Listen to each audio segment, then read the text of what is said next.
And yesterday, everybody did their part.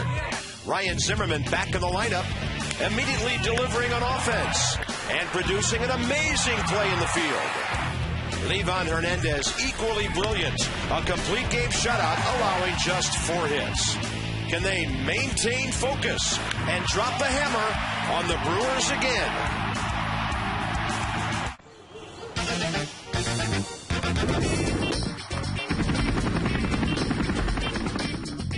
It's a great day for baseball.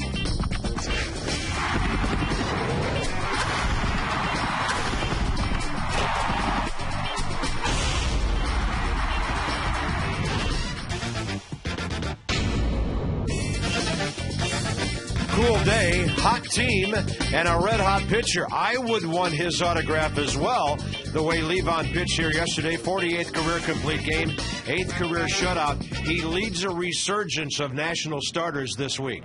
Bob Carpenter, Rob Dibble, and maybe the guys with a possible sweep today, sending a message to the Central, other divisions, other ball clubs, that the Nats can play with anybody, and the pitchers have seen to that. Well, and we definitely, after the first couple of starts in Philly, Bob, we needed the pitcher to go deeper and longer into ball games and attack the strike zone, and it started with Scott Olson. And it was a beautiful start for Scott Olson as he had just attacked the Phillies hitters inside, at them, off-speed stuff, and he did a fantastic job. But John Lannon was even better as he went deeper and longer into the game and got into the 4th time through the lineup against the Milwaukee Brewers, and that's exactly what the doctor ordered. Great breaking stuff, great off-speed stuff, followed by a lot of stuff in on the hands and keeping guys off the base pass in front of Prince Fielder and Ryan Braun. Then you come back yesterday with the salty, old veteran, and you got Livan Hernandez, and Livan Hernandez goes out there and shuts down the Brew Crew offense, off-speed stuff all day, but that's how he does it, in, out, and once again, Bob, keeping people off base in front of Prince Fielder and Ryan Braun, and it's been a great outing by all 3 of those guys. Hopefully Jason Marquis can keep it going. Yeah, Jason not happy with the numbers so far. With the performance, of note, he did pitch well for the first 3 innings or so in Philadelphia earlier this week. A tight strike zone got him after that. Hey, pitch well, the guys will catch the ball. It might be the hammer in left field. It might be a rookie at shortstop. Or it might be a guy who's already won a Gold Glove. The Nats and the Brew Crew coming up.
5 out of 8 last year.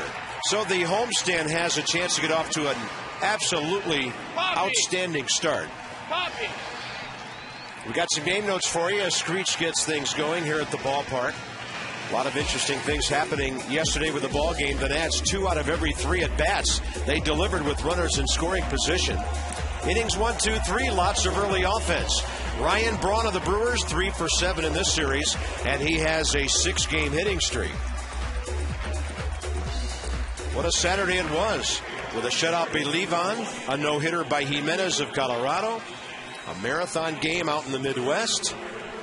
And here's the lineup for the Milwaukee Brewers, hitting .259. The Nats have shaved better than 10 points off their team batting average in the 2 games here. Prince Fielder's 1 for 8, hitting only .262.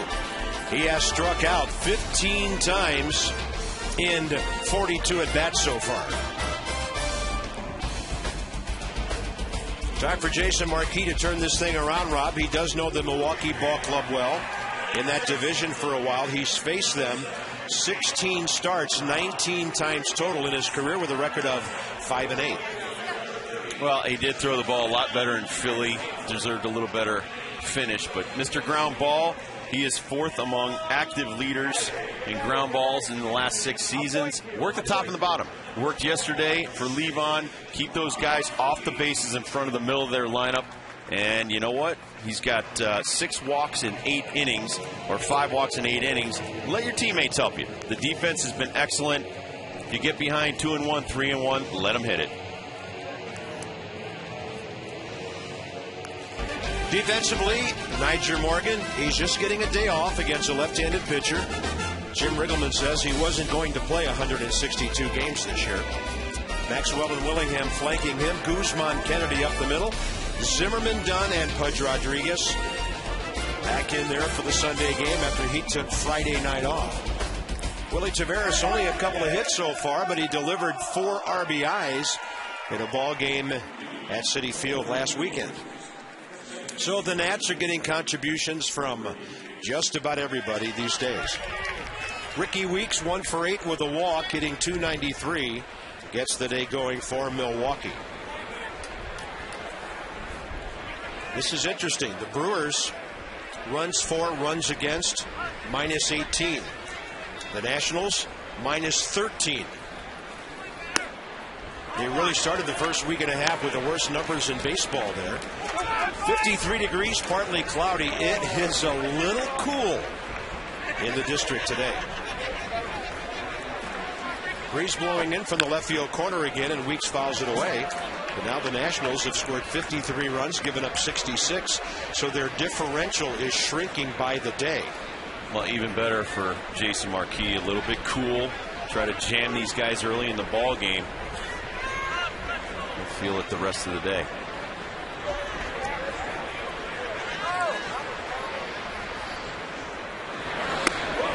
Fastball rides up and into Weeks. 12-year veteran Mike Everett has the plate. Andy Fletcher, Adrian Johnson, crew chief Tim McClelland, who had the pleasure of calling Levon's game yesterday at third base.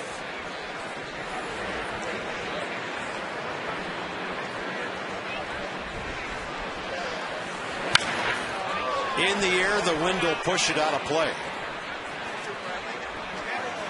Nationals start the day 6-5, winning 3 in a row, tied with the Braves for 3rd place in the East. A half game behind the Marlins, who beat the Phillies behind a complete game by Ricky Nolasco yesterday.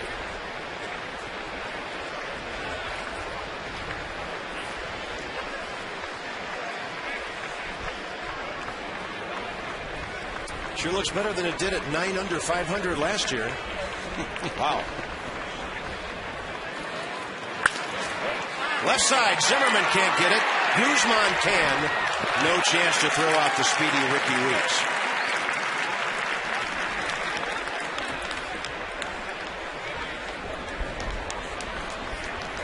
Christian Guzman showing some good range there, going to his right.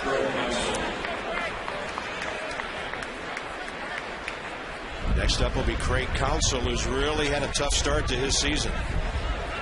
Here you go, of the dive of Zim trying to get that ball. He knew that if it gets by, Ricky Weeks with his speed is probably going to get an infield hit, and that's what happened. At the end of that play, too, Adam Dunn comes off the bag, makes a nice play. Recognize that you don't have a chance at the out and just grab the ball. Don't let him get to second or third. Craig Counsell this year is 1 for 13. They have 2 veteran players that are a combined 5 for 43 in the lineup today. Counsell and the catcher Greg Zahn.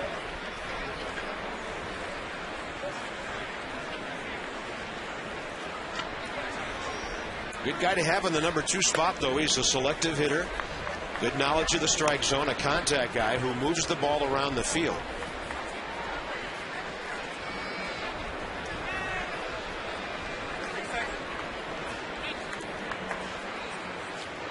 Nationals in an interesting double play configuration here because of Adam Kennedy's lack of depth on the right side. Well, Counsell's not considered a pull type guy anyway. So they're probably going with the odds that he's going to try to slap it to the left side of the infield. That's why Christian Guzman's back a little bit. And if he does pull it, hopefully Adam Kennedy is in the perfect position to turn a double play. Kennedy comes creeping up a little bit as the pitch is delivered. And the count's 2-0 here. Marquis digging himself a first inning hole, going 3-0 with 2 of the best hitters in the league coming up. These sinkers are sinking way off the plate right now, and as I said, let your teammates help you. Got really good defense behind you, a lot of speed in the outfield. Marquis coming in, 3 strikeouts and 5 walks in his first 8 1/3 innings. 2 pitchers who need to straighten that out. Today's starter and tomorrow's. Craig Stanton. Marquis is a contact guy. He only struck out 115 batters in 216 innings last year. So do your best job to get the ground ball.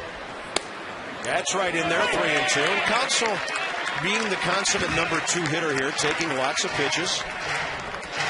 For him, a walk's as good as a hit with Braun and Fielder coming up. Well, he comes right after him. He throws the sinker at his hip, gets it to come across the plate. Same thing. Don't be afraid to just make this guy swing the bat. Weeks is running. Good jump. Base hit. And Ricky Weeks easily to third base as Counsell gets it through up the middle.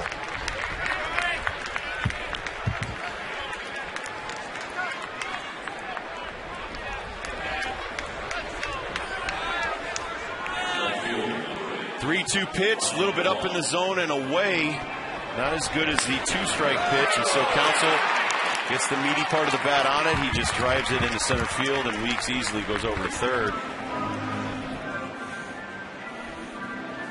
With these guys coming up, you almost concede 1 run here and just try to make your move toward ending the inning without further damage. Yeah, and don't try to be Superman. Don't try to make a ridiculously hard double play. Get an out right here.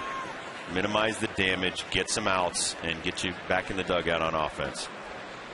Braun 5th in the league in hitting at 386. 3 homers, 11 RBIs already.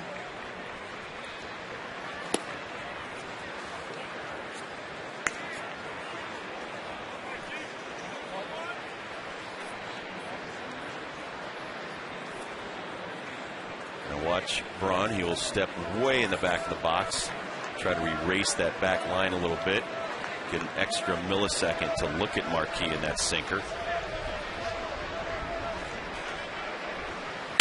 He rips it to left. Willingham, good play to cut it. That keeps Counsell at second base, even though Josh throws over there. And the Brewers lead 1-0 on 3 consecutive hits. Ryan Braun now has a 7-game hitting streak, 12 base hits over that time. Well, last couple of hitters got Weeks to ground out, but the last 2 guys, he's getting that sinker up. That's not what a ground ball pitcher can do. And Braun goes to left field, and you got 3 consecutive singles right now, and now you got a lot of pain in Prince Fielder standing up there. Every one of the balls hit hard so far. Fielder 15 strikeouts on the year, only 3 RBIs. Guzman in behind the runner, and Marquis comes home. Did he hit him? I think he did. Yeah. Jason Marquis should not have thrown that pitch because Guzman was standing at the second base bag He went home anyway. The bases are loaded with nobody out, and Steve McCatty's on his way to the mound.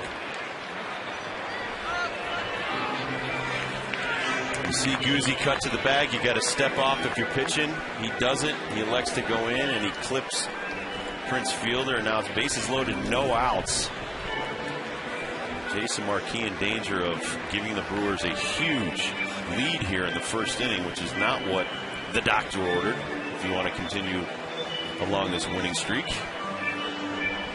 I mean, Bob, some of your toughest innings are your first inning. You come out of the bullpen, you might have had a bad warm-up, or you come out, you've had 2 bad starts, and you're pushing and you're pressing, trying to make some perfect pitches. He's got to try to settle down and go with what has worked over the course of his career, which is a good hard sinker and getting ground balls. You can't try to become a strikeout pitcher once you get in a jam. You got to go with what got you here. Casey McGee's had a good series. Home run Friday night, 4 for 8. Not really a ground ball hitter. And he goes breaking ball in the first one. And Jason Marquis has not thrown a first pitch strike yet. Third base Counsell, second base Braun, first base Fielder.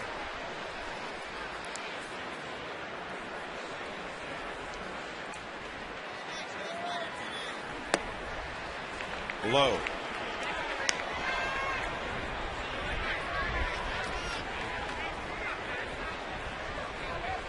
Cool day.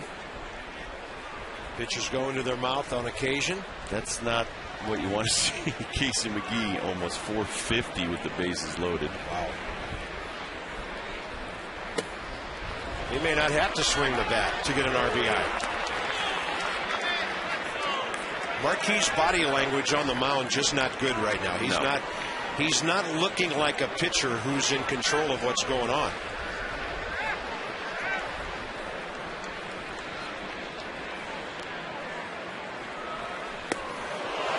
Threw that one like a dart, aiming it, and it's 2-0.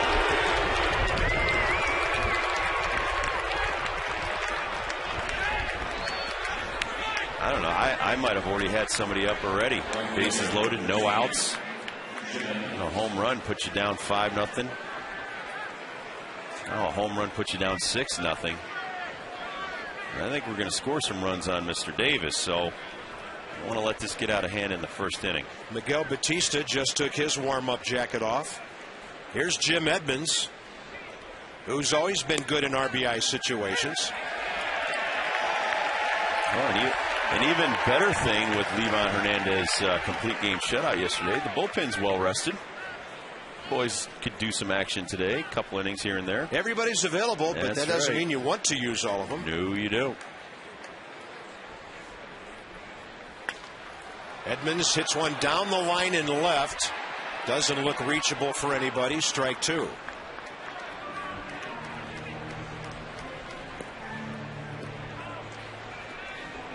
Edmonds still looking for his first Milwaukee RBI, hitting .267.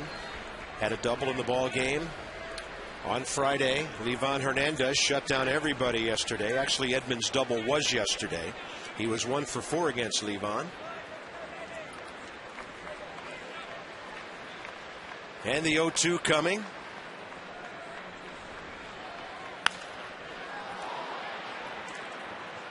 Edmonds is kind of an odd left-handed batter. He's one of the few lefties who can take a high pitch and tomahawk it to a gap or out of the ballpark. Most lefties like the ball down and in. He actually prefers it up and out over the plate.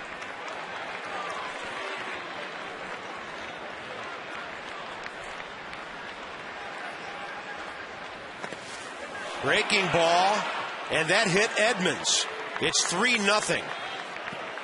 Jason Marquis had him 1-2 after 0-2, and still not an out registered. No, doesn't look like he has it working, and Jim Riggleman has a decision to make right here. It's 3-0, bases loaded. Your guy hasn't even come close to getting an out. Facing a batter now who's 4 for 30.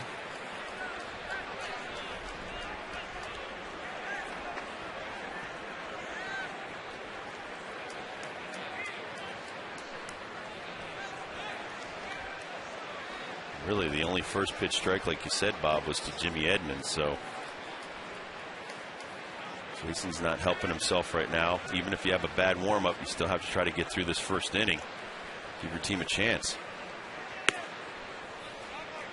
Now the runners are Fielder at third, McGee and Edmonds. Not one man on base hit the ball. Two of them had the ball hit them. 3 hits, hit batter, walk, hit batter.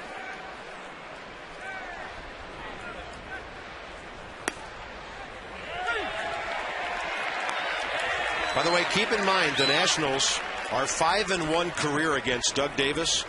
They will score some runs today. A double play ball here or something to keep the score where it is to get out of this first inning would be a very, very good thing.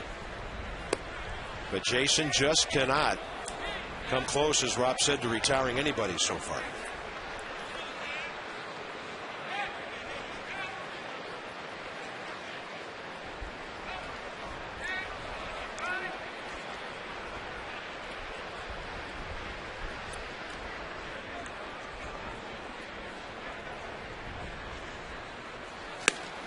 Did he go? No, says Tim McClellan. Ball 3. And he just looks like he's not really loose. I mean, a pitcher throws free and easy when he's loosened up well, and it's just, he looks a little stiff. Everything he's trying to throw, he's just trying to throw with everything he's got. Some days you just don't have it working.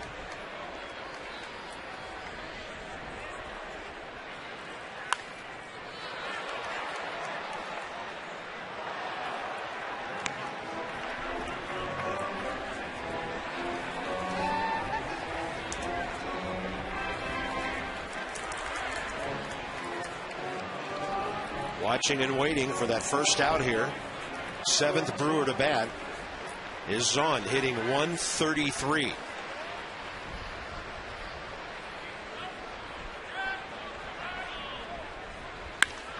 Base hit. 4-0. Everybody will move up 90 feet. Greg Zahn's second RBI of the season. That's going to be it. And Jason Marquis is going to leave without retiring a batter. 4 hits, a walk, 2 hit batters, and with 27 outs yet to get, the Nationals are into their bullpen. Jason Marquis came in with a 12.96 ERA. It's going up.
Marquis is responsible for up to 3 more runs, and the number 8 hitter is on his way to the plate. Batista, of course, has started lots of games in his big league career, 237 of them. But it's not like he can go out there like the bases are empty and just establish himself with certain pitches, Rob. He has to get outs and get them now. Well, and this is a little bit a part of being a reliever and a lot of him being a former starter. I'm sure he's encountered this starting games. Got to try to minimize the damage. Just get it out any way you can right here. 24-year-old Carlos Gomez, our first swinging strike one of the game. You just, as a pitcher now, you're thinking with the bases juiced, strike them out, throw them out. Or strike them out, pop them up. Any way you can, try to keep it in the infield.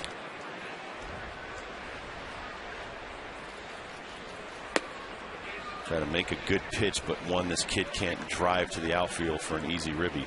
28 pitches for Marquis, 13 strikes. And Batista, who hasn't started a ball game since 08 when he started 20 for Seattle, almost like starting one today. Broken bat off the glove of Zimmerman. It's 5-0. Ryan had a play in front of him at second base. Don't know if he tried to rush it thinking there was a double play chance. With Carlos Gomez running, there was no chance for a double play. Well, like I said, don't try to be Superman right here. And maybe Ryan tried to get 2 outs instead of just getting a sure one. And that hurts. But one of the reasons when you're standing around and your pitcher is falling behind everybody, the starter, walking guys, hitting guys, you get back on your heels and it's hard to play defense. It's no excuse, but just try to get it out any way you can right here. The scorer has given a base hit on that. Here's Davis, the pitcher. An 087 career hitter. He hacks one in the air out to center. Willie Taveras is there. This sac fly will make it 6-0. The other 2 runners hold up because of Willie's strong arm. Finally an out, and it's the pitcher. Well, you can't worry that there should be 2 outs. You just say, all right, we got one. We got the lead runner off third. Let's try and turn a double play here, at least get an out and get closer to getting off the field. There's a lot of baseball to be played.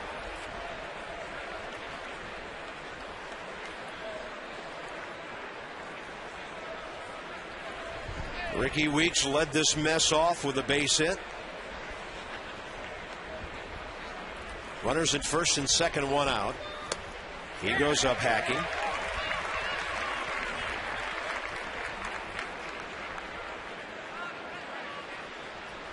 Tough guy to double up.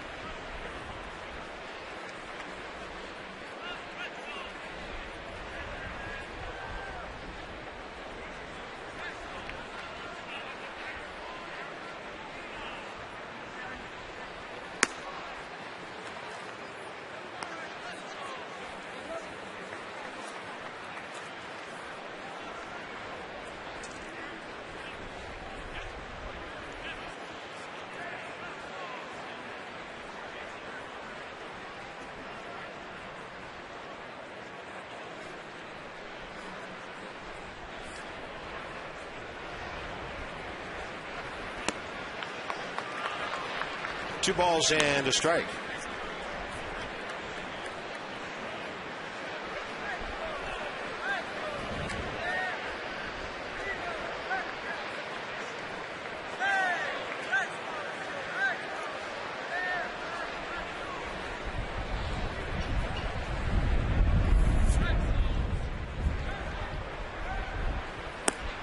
Ball 3.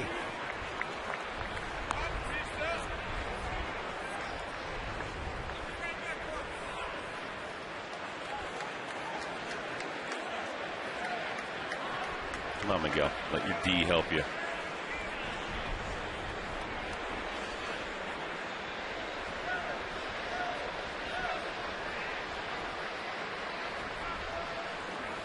Bases loaded again.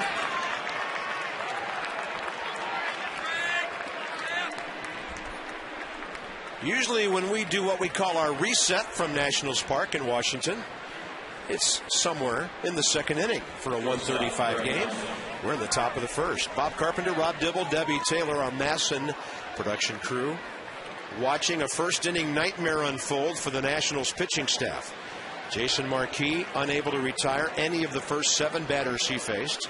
He's gone. Miguel Batista has given up a base hit, a sac fly, and a walk. And here's Craig Counsell.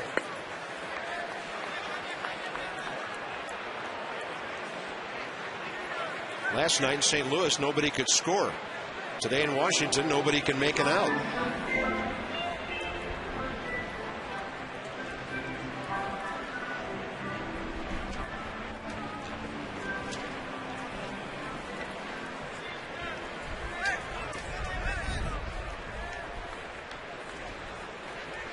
Milwaukee lineup that collectively in the first 2 games of the series had only 10 hits.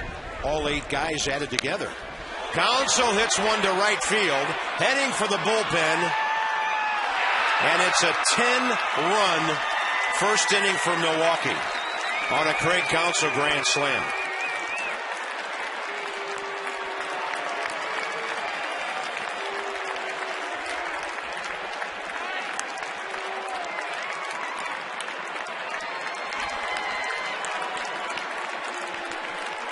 Well, the Brewers putting a lot of payback together for today's game. The Nationals got their number the last couple of days. Right now it's all Brewers in the first inning, and Counsell hit a home run against us last year in Milwaukee. You can't go to sleep on even the smallest guys in their lineup. It doesn't matter that Counsell's been struggling and not playing every day. Make a mistake in the big leagues, Bob. It can cost you. So 7 runs charged to Marquis. Batista giving up 3 more of his own.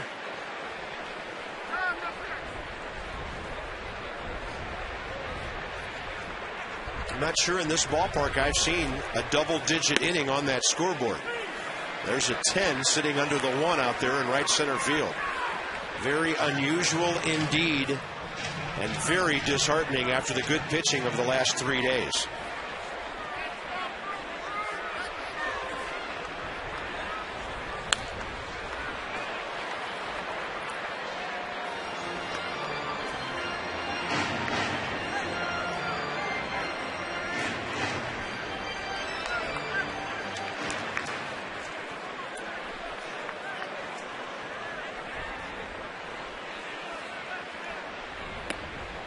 One and two to Ryan Braun. 4 for 8 in this series.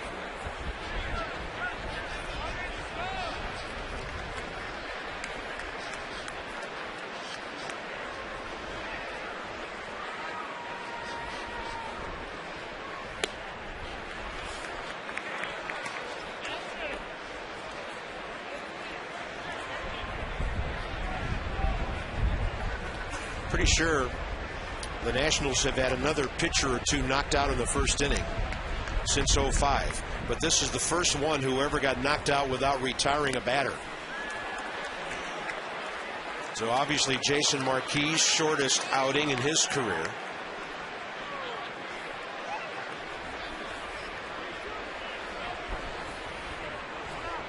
I've been on the other side of this, though. It happens. Guy comes out, he doesn't have it working that day. I think we put up a 14 spot on the Houston Astros one day. Who kicked the extra points? Swing and a miss, and out number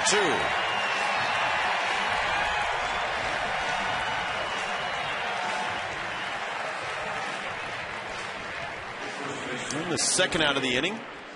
Good breaking ball right there on a very solid hitting Ryan Braun. Miguel can get them in here with 10-0. Start chipping away. At 27 outs to do it. Prince Fielder missing load away as Batista to him. He was hit by a pitch first time.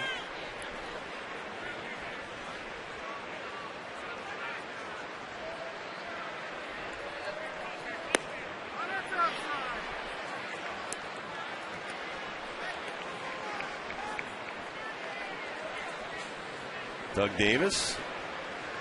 Maybe the only bright side of this is that he's been sitting around waiting for the last half hour. Hasn't thrown a pitch. And it is cool down there. So, Rob, why wouldn't he go into the cage behind the dugout and toss a little bit? He may think he doesn't need any more warming up. There's plenty of room down there to do that. And Batista walks Prince Fielder.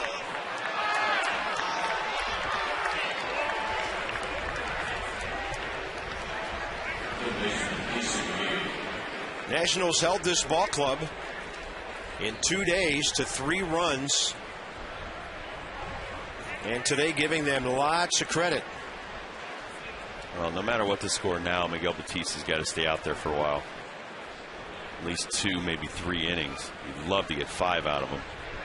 Might be impossible right now, but. Out to the second baseman, Adam Kennedy. Crowd loves it as the top of the first is over, but not really loving it.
Here's the lineup.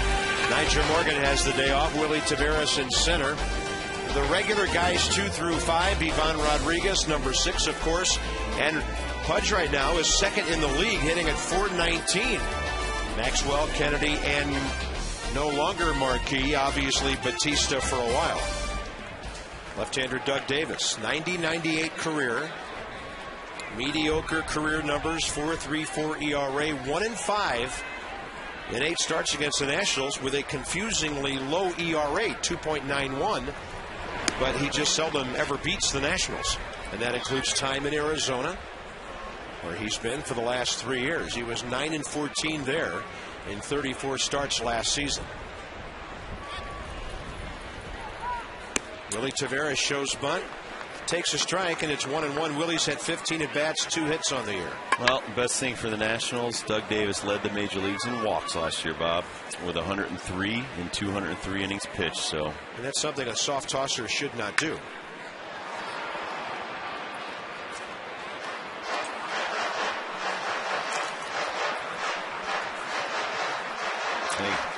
I watched most of that Cardinals-Mets game last night, 20 innings. Work hard to get that 10-10 by the 9th inning. That was crazy. That was. Nobody could get a hit. We talked about this before in a ball game like that. Everybody's trying to walk up to the plate and hit a home run to be the hero and end the thing. And even major league hitters forget sometimes their formula for success. A lot of frustration. A lot of, those one for ace and good, one for nothing. Felipe Lopez with a scoreless inning? Come on. Hey, he wasn't throwing bad. I watched him. He's throwing strikes. It was actually Mather when he came in. He scuffled a little bit in both innings that he pitched. And gave up a run in the first inning of his relief outing. And then they came right back and scored a run. Should have scored 2. Ludwig got thrown out trying to steal second. So I don't understand with Albert Pujols standing up there.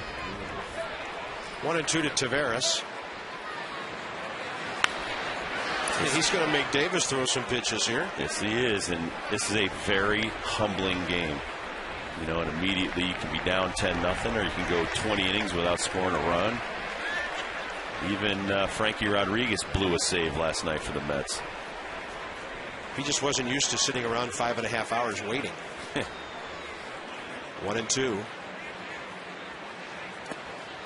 Davis really gets kind of upright before his push off, seemingly pausing in midair before he comes home.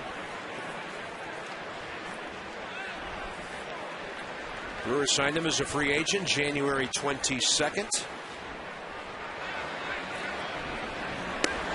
And Taveras takes a fastball right down the middle. Willie evidently guessing there. He's gone. Second time with the Brewers. So he's returned to sender.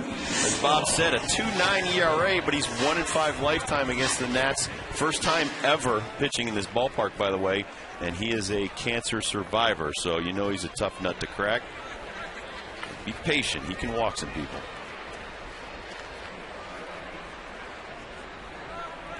Tristan Guzman, right-handed this year, 5 for 18.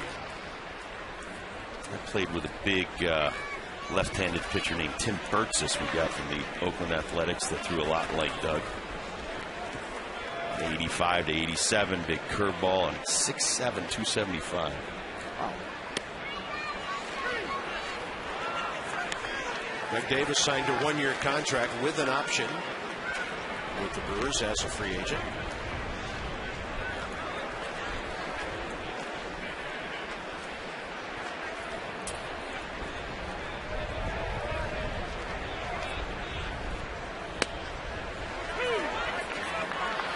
Mike Everett calls it a strike on the outside corner. Count is 1-2. Rockies and Braves underway after history was made by Ubaldo Jimenez last night. They're 1-1 in the second. And the Marlins have an early run at the Philadelphia ballpark, jumping on top for the second straight day. Davis fields and throws out Guzman. 2 outs. Brewers defensively with Jim Edmonds in right field today. Their young 24-year-old center fielder, Carlos Gomez, out there. Braun plays every day. McGee and Fielder do. Weeks does. And Craig Counsell's at a grand slam. He's at short with Craig Zahn, the catcher. 8 gold gloves for Jim Edmonds. 2 with the Angels, 6 with the Cardinals. And after a year off, back in the big leagues. Hard to do at that age. Zimmerman hits one hard up the middle. And Ryan's totally locked in. He's taking that ball right back from where it came.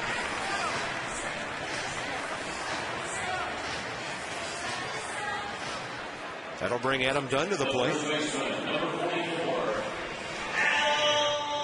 Not wasting any time. You see our Exmo showing that wonderful swing of Ryan Zimmerman. And a decent pitch in on his hands, and he just stuck with it and put it back up the middle. We would love to see Adam Dunn break out today. Dunn is 5 for 32. Adam has 1 double, 1 homer, 3 singles, 11 walks, and a big slow breaking ball. 1 ball, 1 strike.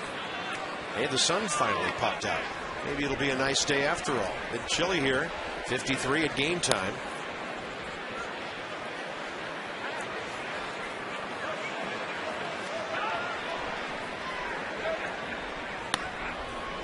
Two and 1.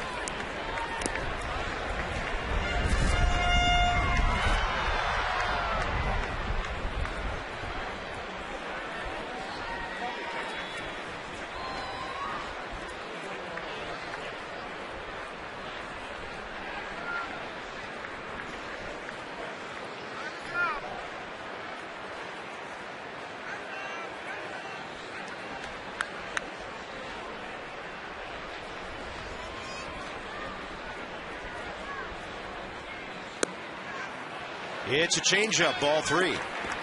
Check out the big lefty's delivery right here, as Bob said. Tall and delivery, great balance point right there. And now there's the takeaway. Anything nice coming towards home plate over that front leg. He fills the count to Dunn. Zimmerman will be running here with 2 outs in the first. And the good thing about us hitting as well as we are right now around Adam Dunn, Bob, is he will get better pitches to swing and try to get out of this slump. So I think he's going to be fine as long as Zim and the Hammer keep doing what they're doing. Big breaking ball strikes out Dunn. Adams' 9th K and 33 at bats. The Nationals get a base hit. Problem is they gave up 10 before that.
Second helping with this dynamic duo on the Brewers squad. Prince Fielder, last year 46 home runs.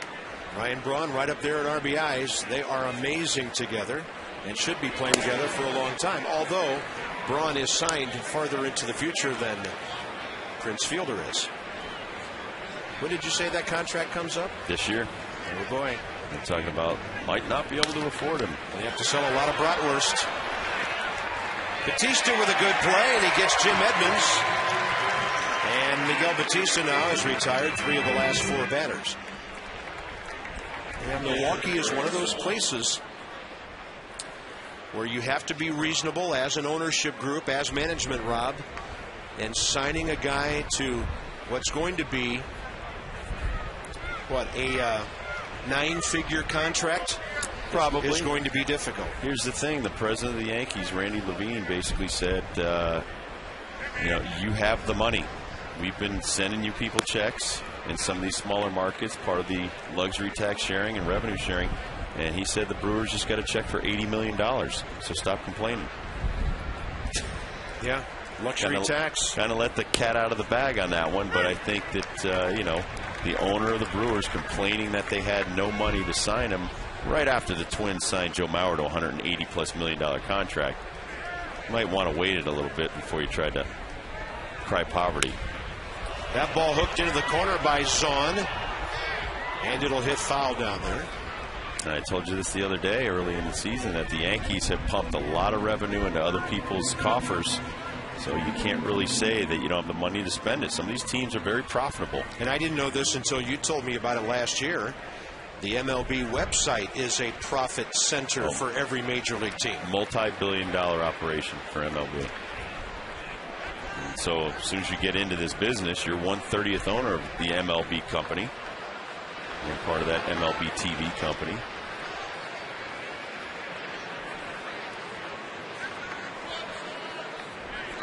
Greg Zahn, RBI base hit the other way first time.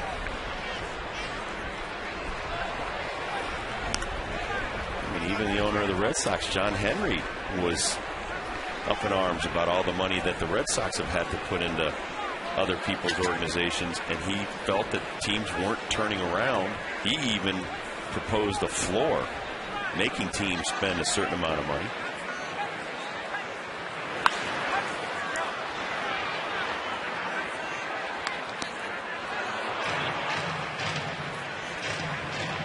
I mean, the Cardinals, Bob, they're going to have to, after giving $100 million to Matt Holliday, they got to turn around and probably give another 180, 200 million to Albert Pujols. Yeah.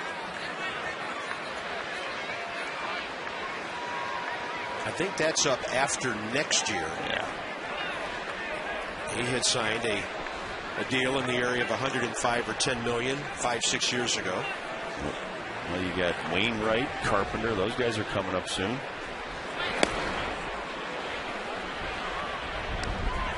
I know in a place like that, it's hard for the owners to cry poor when the ballpark's full every night. Fans are like, hey, we're here. Well, and that's another thing. Milwaukee drew over 3 million fans last year, too. They were 8th in attendance. Out to short. Guzman to his left. And a couple of ground ball outs for Miguel Batista here in the second inning, with Carlos Gomez coming out.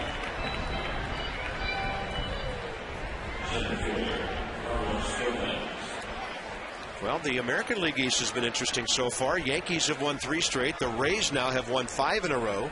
They posted 2 W's on the board yesterday at Fenway, completing a suspended game from Friday night, then winning the regular game. And they're 8-3, just like New York. The Sox having a little bit of problem, as I said yesterday. Ellsbury beat up. Cameron trying to pass that kidney stone. Daisuke Matsuzaka, the $100 million man, is yet to throw a pitch in the big leagues this year, other than throwing against us in that exhibition game.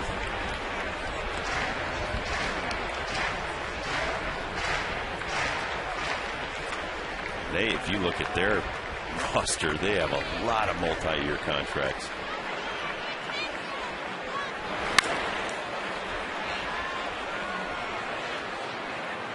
It's kind of like good news, bad news. You win a couple championships in about a 4 or 5 year window, and you're going to have to spend some money to maintain that excellence.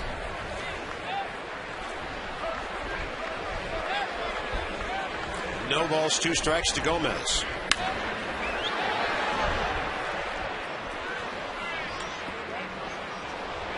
He dribbled that ball off the glove of Zimmerman back in the first, when he was the first man Batista faced.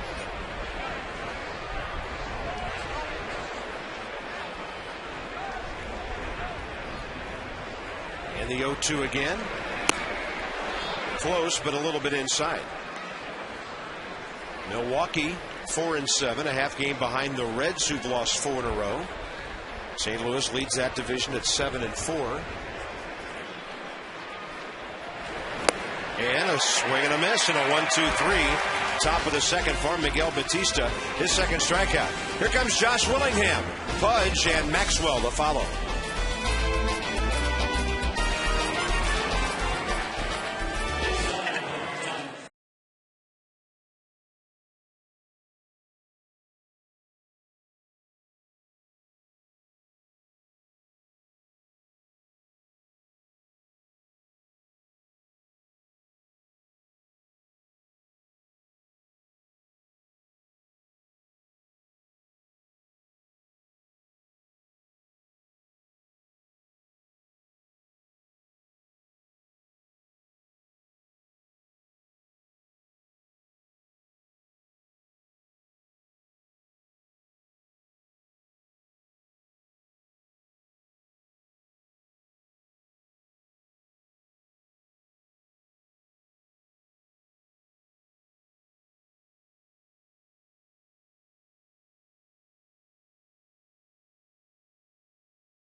the association for IT pros. Here's Debbie. Well, Josh Willingham has definitely been a bright spot in the Nats lineup, and hitting coach Rick Eckstein credits Josh for having a good offseason. He said that's helped him at the plate. He is really focused and showing signs of being comfortable in the box, and he's a professional hitter. He's not expanding the zone, and he's when he's getting the pitch in the strike zone, he's taking advantage of it. Rick said, too, that Josh being selective is everything. He said you don't want hitters to swing at pitches out of the zone. You want them to swing in the zone. He's done a very good job of that. Well, the numbers back it up. Josh Willingham, 11 walks, third in the league. I've never really seen him up in that category very much. And his on-base percentage of .532 leads all of baseball. 13 hits, 11 walks. And evidently feeling his oats as a base runner. He's 2 for 2, stealing second base. And if you see how Doug Davis is approaching our hitters, he's controlling the speed of the game. That very slow and deliberate delivery, so you're going to have to be patient today.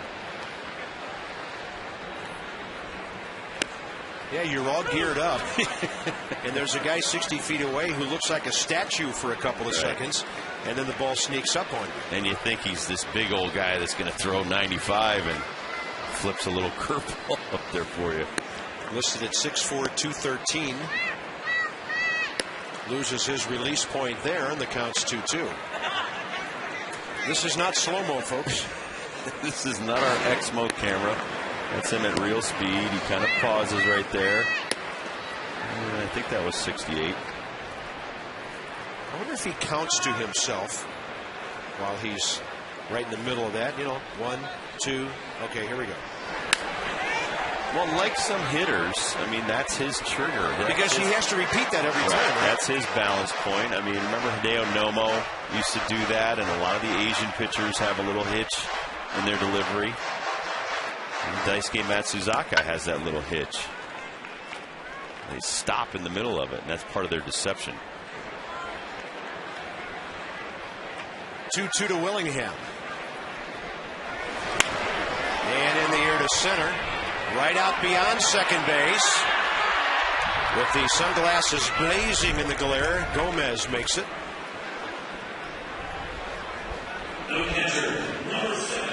The first base side angle. Nice and slow. Get that balance point. And then he throws across his body on top of it. It's funny, he didn't even look up at the pop fly. He knew it was an out. Pitchers know. Oh, but he's locked in. I mean, right now, Pudge stepped out. He was still standing on the rubber, staring in for the sign.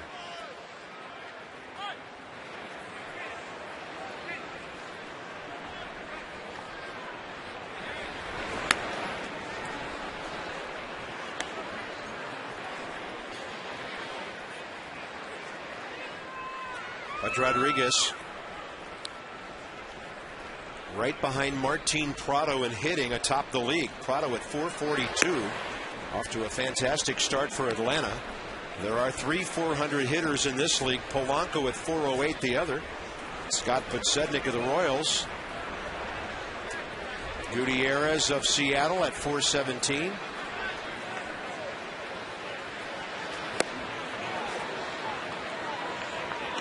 Two and one.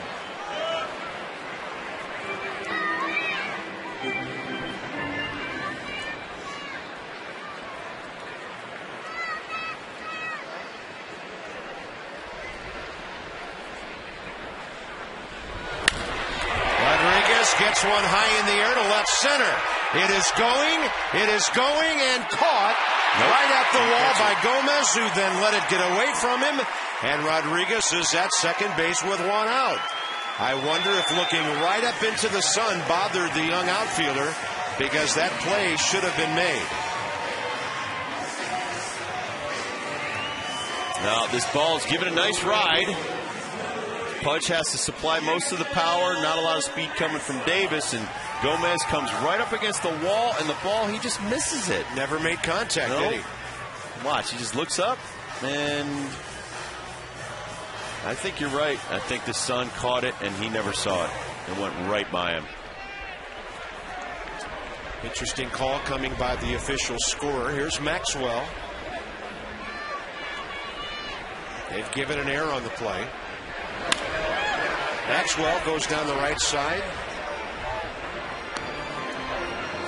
The one he hit yesterday was not catchable. Well, by one of the fans out by the red porch. Here it comes. And there it goes. What a beautiful swing. And way up in Nats town. Some fan was very happy. The 0-1 to Max. Broken bat liner. He's out for the second out here. And it'll be up to Adam Kennedy.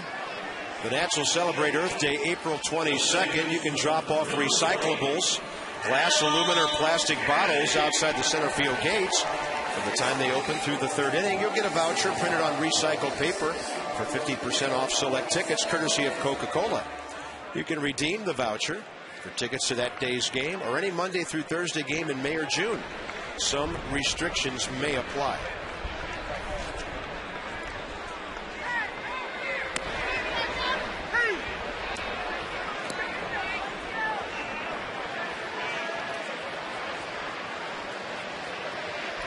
Adam Kennedy, 2 for 4, a couple of RBIs Friday night in the series. That big bouncing ball that he hit past Prince Fielder. Nats trying to pick up an unearned run here and at least get on the board.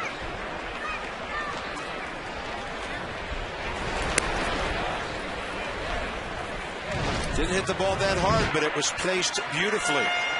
Well, he stuck in there really nice against LaTroy Hawkins, a really hard-throwing, tall right-hander, and got it by Prince Fielder. That was a huge couple of RBIs to help the Nats get the first game of the series.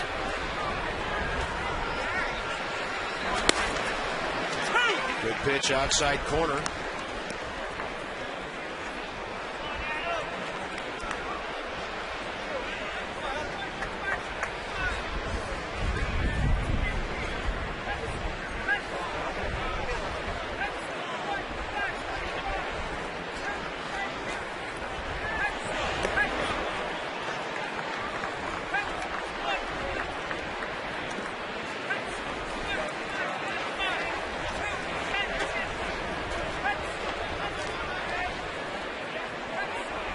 Batista to hit next. The Nats need him to pitch for a while.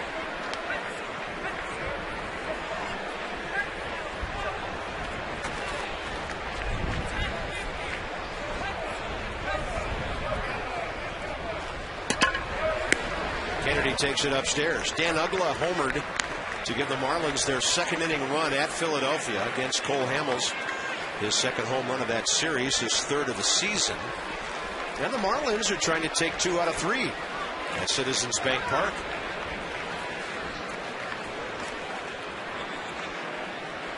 Nate Robertson pitching for the Marlins, who we will see on our next road trip after a visit to Chicago. It'll be a little later for the Braves before the Nats have seen everybody in the East. Western Division clubs coming in. Rockies tomorrow for 4. Dodgers next weekend.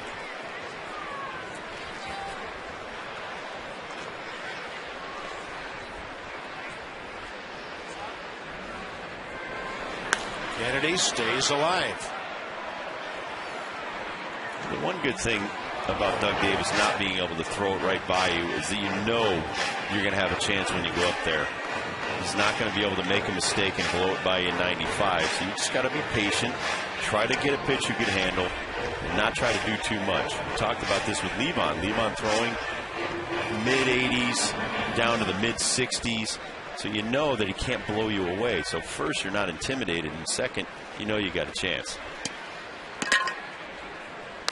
Breaking ball, fair ball. Nats are on the board as Kennedy hooks one down short corner. And that'll be his 7th RBI, and the Nationals make the Brewers pay for a defensive mistake just like they did yesterday. That was a good battle by Adam Kennedy.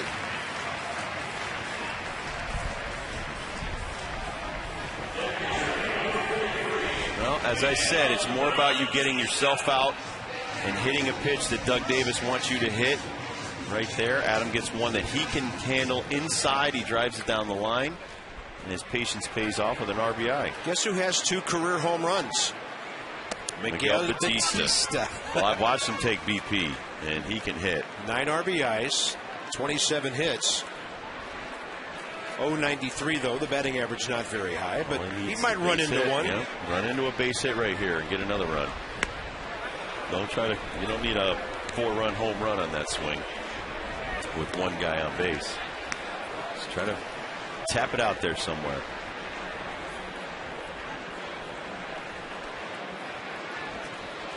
Batista, 39 years of age. Nats signed into a minor league free agent contract January 29th after he pitched in 56 relief games for Seattle last year. Got some wood on that one. He was 7-4 with a 4.04 ERA, pitching 71 innings out there. Broke into the big leagues 18 years ago with the Pirates.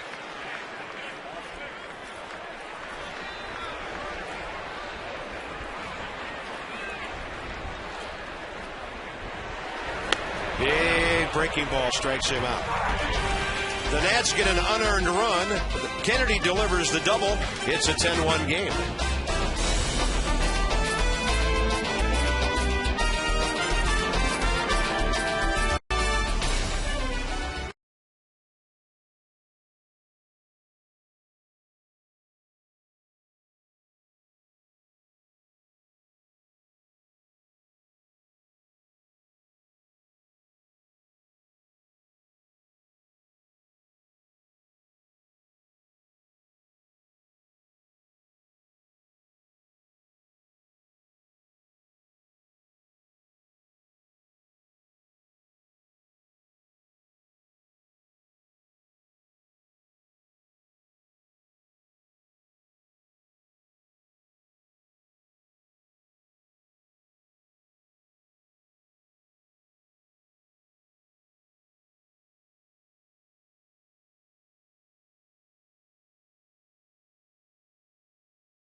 Tire a batter. Great Counsell. 3rd career grand slam, turning a 6-0 game into an early rout. We'll see if it stays that way. That is a little grinder of a player. That's why he's been on championship teams, and that's why he's a winner you want on your team. He was 0 for 5 in the series before those 2 first-inning hits. A base hit and a slam. Here we are, top of the 3rd. Doug Davis, the hitter. Well, that's why we love Adam Kennedy so much. He's a similar type of player as a Craig Counsell. Unselfish, will play anywhere you need him. And come through with some big hits. Grind out some at-bats like Kennedy just did last inning. Absolutely. I mean, what are we saying when we mean grinder? A guy that, well, he might not have the same skill level as a Ryan Zimmerman or a Ryan Braun, but that doesn't matter. He still plays the game just as hard as those guys, so maybe even harder. A lot more fun to watch sometimes. So when they are successful, you're like, wow! Like back in the ALCS. Or even when David Eckstein with the Cardinals, you're thinking, well, Albert Pujols is going to help the Cardinals, and he should be the... No, it was the little dude at shortstop that kicked some butt. Oh, the World Series is full of guys like that over the years. About stepping up when your team needs you, and it's a nice strikeout by Batista on the pitcher. Take that, Doug Davis, and go back to the dugout. It's a little cut fastball that dives away from him.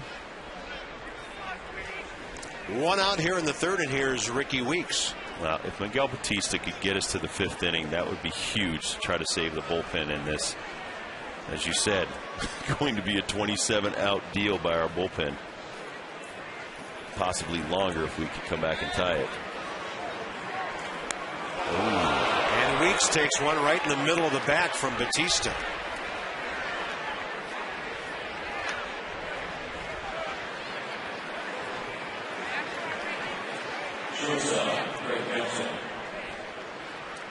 Third Brewer hit by a pitch today. Marquis the other 2. It's a sinker, a 2-seam fastball, and Miguel knows it. Flew open just a little bit early. We'll get back to work now.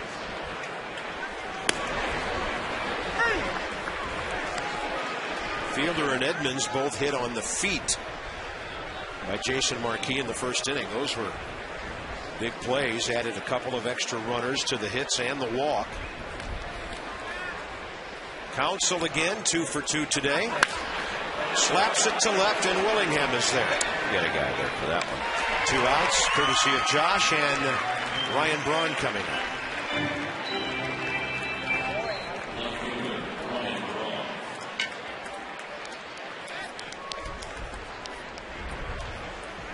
Pittsburgh Pirates are playing some decent baseball. Like the Nats, they're 6-5. They just scored 2 in the 4th at home against the Reds and Bronson Arroyo. The Garrett Jones kid's doing some hitting early in the season. Had a walk-off hit for them last night.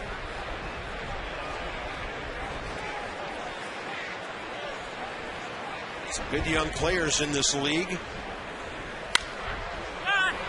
And a high fly to right. Maxwell waiting and catching it. And Batista stringing some zeros together now. Top of the order coming up for the Nats.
Find out what's possible with the nation's fastest 3G network. AT&T. Rethink possible. See, that's a good thing to do, folks. Rethink possible. The Nats are down by 9. A long way to go. You never know. For our college students here in the area, show your ID at the box office starting tomorrow and through Thursday, and you'll get 50% off your ticket. That's the last time you'll be able to do it this year. Offer is valid for all Monday through Thursday games, April only. Tickets valued at $10 or more. Get 50% off and get your red on. The Colorado Rockies are coming to town, and guess who's on their team this year? Jason Giambi. Todd Helton, of course, back with them. Troy Tulowitzki. They've done as good a job of developing young players to the big league level as any organization in baseball. over the last 5 years or so. Reaching out, stroking one up the middle. Very nice. And a base hit for Willie Taveras. Very nice, Willie. Get it going. The Rockies in on a little history as Ubaldo Jimenez threw their first ever no-hitter last night at Atlanta. The Mets in nearly 7 hours beat St. Louis. And Tim Lincecum, even though he pitched only 6 innings, really effective against the Dodgers. Really effective against their pitchers. 3 for 4 with 3 ribbies. Wow. Kick and play a little bit. Here's Guzman.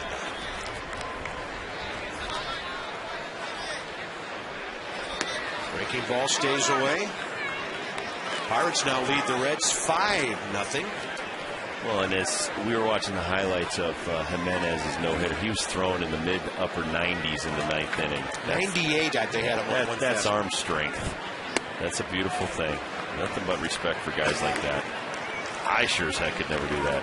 Yeah. I heard an older baseball guy one day say youth. Youth. Why do they have to waste it on the young? 2-0 to Guzman. Braves lead the Rockies 2-1 right now. Down in Atlanta, Christian has a base hit. Now the big guns are coming up. Zimmerman, Dunn, and Willingham. Nobody out here in the third.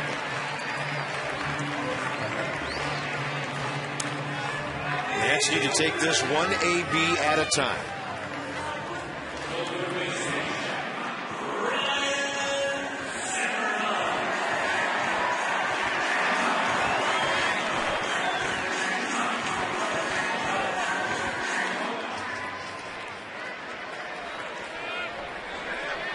Zimmerman with a base hit up the middle first time.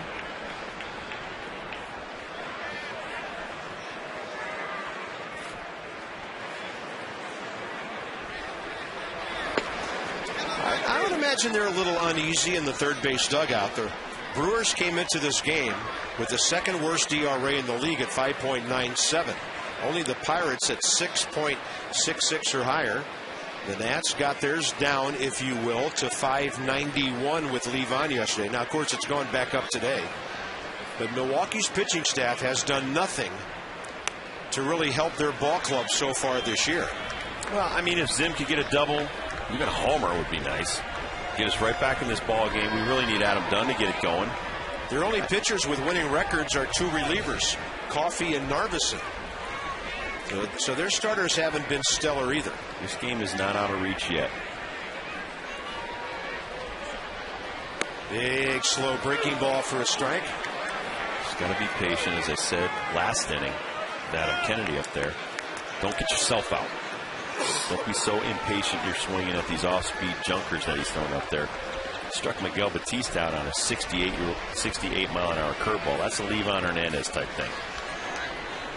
1-2.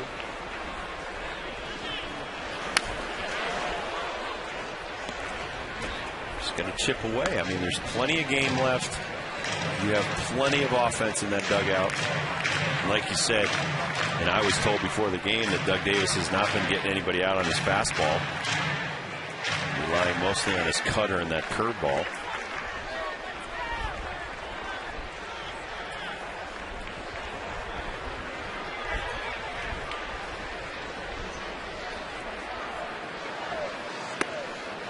Close.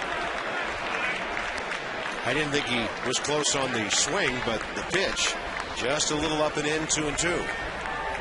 Zahn appealed, but Mike Everett said no swing. The home plate umpire does not have to appeal to the first base ump.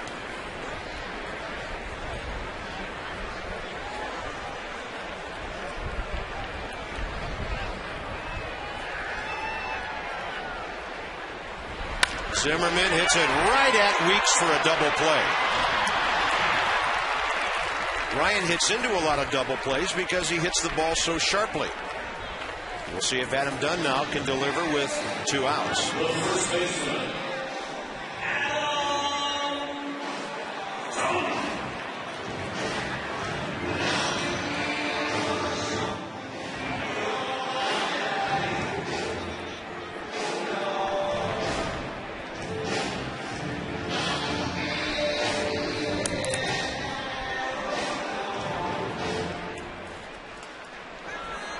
Dunn in this series, 0 for 6. Struck out today, first time.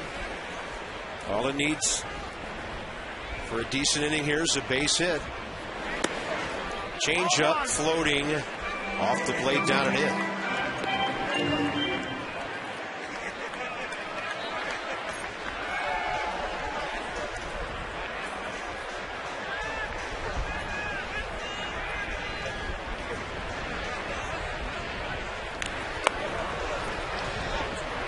Ball slaps off the limestone, comes back, almost hits the catcher, and then hits Adam Dunn.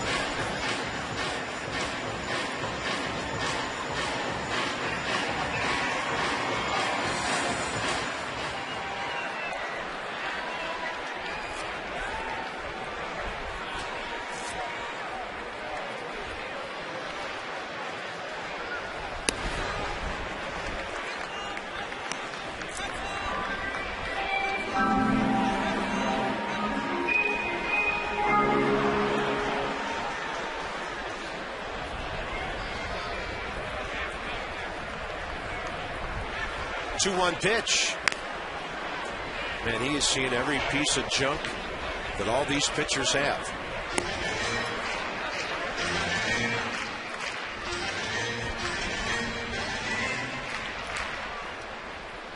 Willie Taveras led off the inning with a base hit. Guzman follow with one, but a damaging 4-6-3 double play ball. 2 outs now. And Dunn just hits that breaking ball off the top of his bat.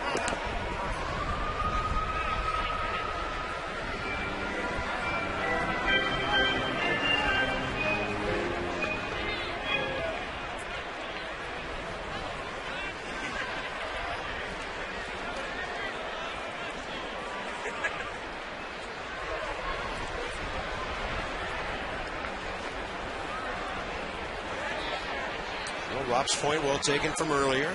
This game at the pace, Davis wants it. He's got us in the shutdown offense. 4 corners. They're going to talk about it with a 9-run lead. Little more stalling going on here as Greg Zahn runs out. But if you know that Adam Dunn the last 6 years has hit pretty much 40 home runs a year, you're not going to give in here. 2-2. He'll probably throw some curveball that he struck him out earlier on. Some kind of junk in the dirt, like you said. Threw him a fastball and missed away with it. He's trying to pull out everything out of his bag of tricks right now. Rick Peterson note-taking. 2-2 pitch. This is going to be some hard heat. 86 on the black. Just a little low. Adam Dunn pulls it. Adam's just not driving the ball at all right now. He is 5 for 34 on the season, and the Brewers still lead by 9.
Terry Francona.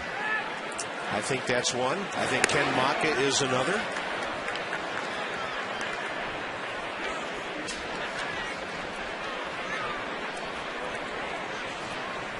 Freddie Gonzalez. Yeah, that's interesting. Bobby Cox. There's got to be a trick to this question. As far as I know, Boots Day and Coco LeBoy are not managing in the major leagues right now. Well, Felipe's or gone. John Bacabella.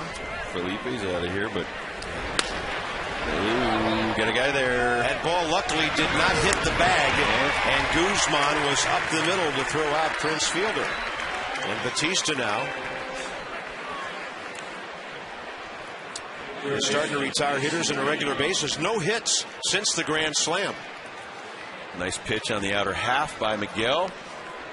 As Bob said, gets a little luck by not hitting the mound or kissing off that base, and so Christian's able to make an easy play at first base. He's retired 9 of the last 11 Brewers here. Here's Casey McGee, who got a walk, bases loaded RBI back in the first inning.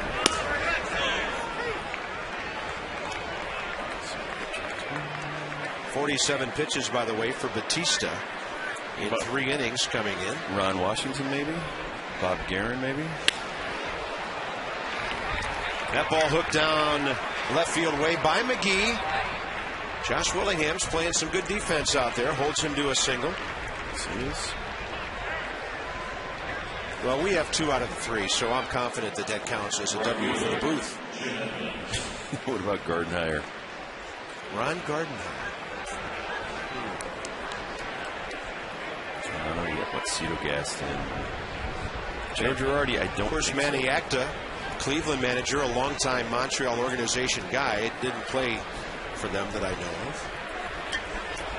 Flat, maybe? Yeah.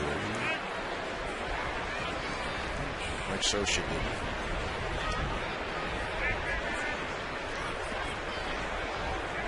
Jim Tracy, maybe? I was thinking about him after reading. No, Tracy only played parts of 2 years with the Cubs.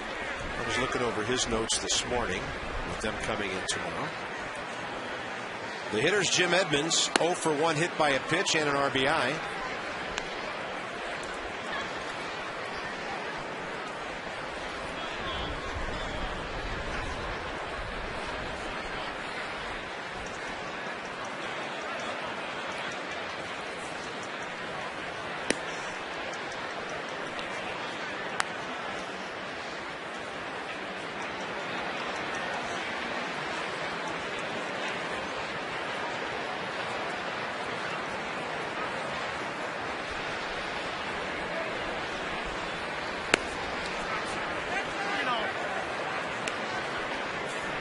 Three 3-0 to Edmonds.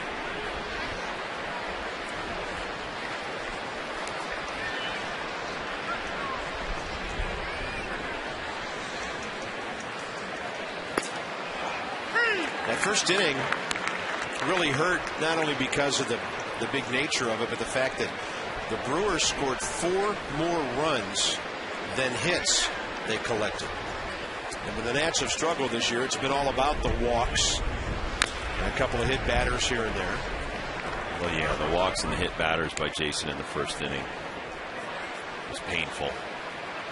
More so than just the watching of it, the scoring of it. He gave up 4 hits, but the other 3 guys all reached base without swinging the bat.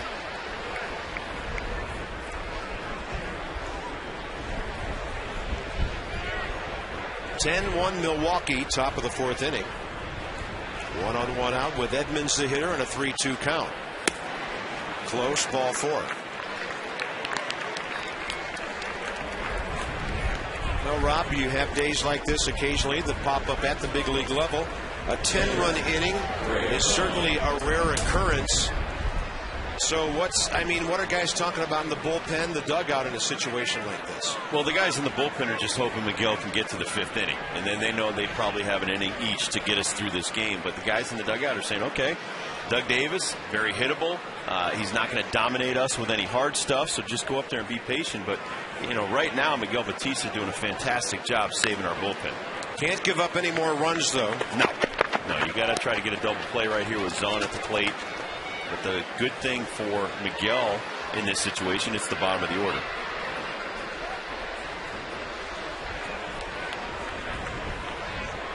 The catcher's Zahn, the outfielder, center fielder, Gomez next, if it goes that far.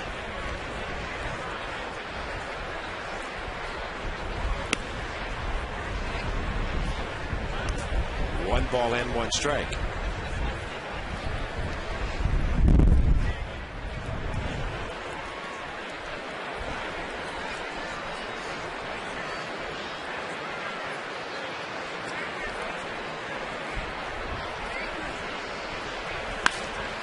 Into left. Here comes Willingham. He does it again.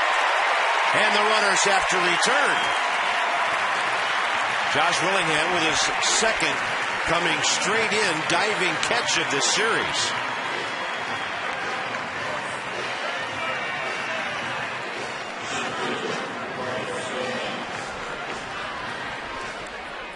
Well, Josh Willingham's now played enough games in left field here in Washington to get a beat, coming off the bat, get great jumps, coming in right there, watching it sink, and he makes his time jump right here. The Exmo with some great action, make the catch, squeeze the glove, and then hit the ground, and the hammer. Last year, as Bob has told you many times, had the bat back. That might have hurt him too. Gomez grounds out, and Batista puts another 0 on the board. Bottom of the fourth coming up. You get to lead off after you make a play like that.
Milwaukee sausages were all out en masse, but then Teddy was waiting With a big stick. Look at that. The Rough Rider knocked them all down. And then he takes it upon himself. I must crush you now. How about him in the chorizo? Wow. Holy smokes. Now, only the Redskin linebackers can tackle like that this year. All things will be good in D.C. You know, if they get invited to Milwaukee, they need to decline that invitation. There's no telling what will happen to them. First pitch swinging, bottom of the fourth, and Willingham pops up to Ricky Weeks. Battling the sun. He has it for the first out. We'll eat those hot dogs alive. I don't know about the brats, though. The bratwursts are kind of tough. It was tough as a visiting player going into Milwaukee. They had all those bratwursts in the clubhouse. I think they did that purposely. Stuff your face with that and you couldn't play. They got that secret stadium sauce. Oh, I loved playing in Milwaukee. What a great place. Yeah, and that was when you guys were outdoors at County Stadium. That was a lot of fun in April and September. I know you won't find this hard to believe. Mike Fetters, the reliever, good friend of mine. We used to go out while they were tailgating during batting practice and just walk around. Hey, how you doing? We're in our uniforms. They give us brats and whatever. Well, you knew you weren't pitching until the 8th and the 9th inning. Exactly. Have plenty of time to let that digest. People are saying, hey, that's Rob Dibble. No, it's not. No, it's not. That's just some guy. That's Mike Fetters. Nah, no, it's not. Well, they're wearing their uniforms. It's just two big guys looking for lunch.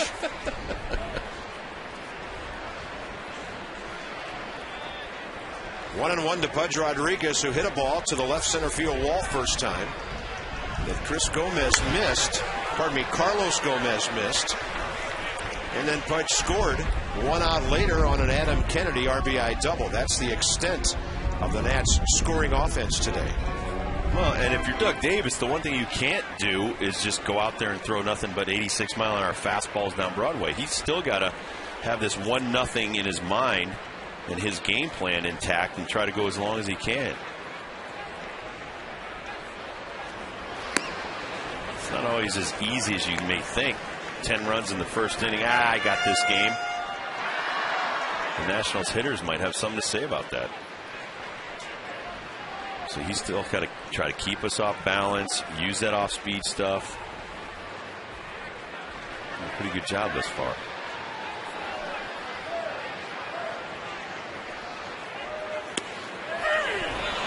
Backdoor breaking ball comes right in and strikes out Pudge Rodriguez. That's his 4th strikeout of the day. We can tell you, hitters don't really love hitting off a guy like Doug Davis. That little hitch in his delivery, him throwing nothing but off-speed junk.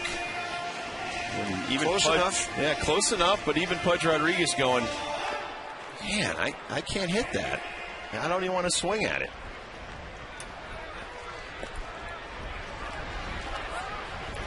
Justin Maxwell popped out to second, first time up. Another roundhouse curveball, stays up and away.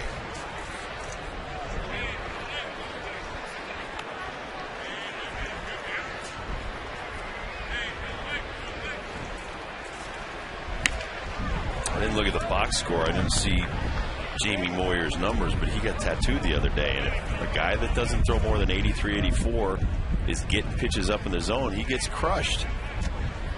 Just have to be patient.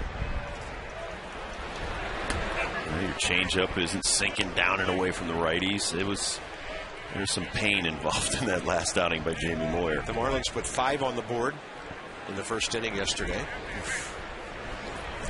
Even the Phillies' vaunted offense can struggle with something like that. It's tough. They're being shut out by Nate Robertson today. 1-0, top of the 6th. The Marlins lead at Philadelphia. 2 balls and 2 strikes to Maxwell. Bases empty. 2 outs in the bottom of the 4th. He's got him swinging at just about everything because he's around the plate. A 1-2-3 for Davis. 5 in a row, including that Zimmerman double play ball.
since opening day. We think we've got it. 3 current managers played for the Expos: Ken Maka, Terry Francona, and Brad Mills. Jerry Manuel. Uh-oh. Wow, I got some bad info. Bad intel. I got bad intel. I'm gonna have to get back to my guy. You know what? Can't even trust the spies these days. Ken Maka hit .278 for the 79 Expos, .290 for the 80 Expos as a part-time player. In those 2 seasons, 1 homer and 12 RBIs. That's what you call future manager type numbers. Because very few great players ever seem to become good managers. It's a nice play if it works. Adam nice. Dunn. It's a to Batista for the first out in the 5th inning. Who says the big man doesn't have range?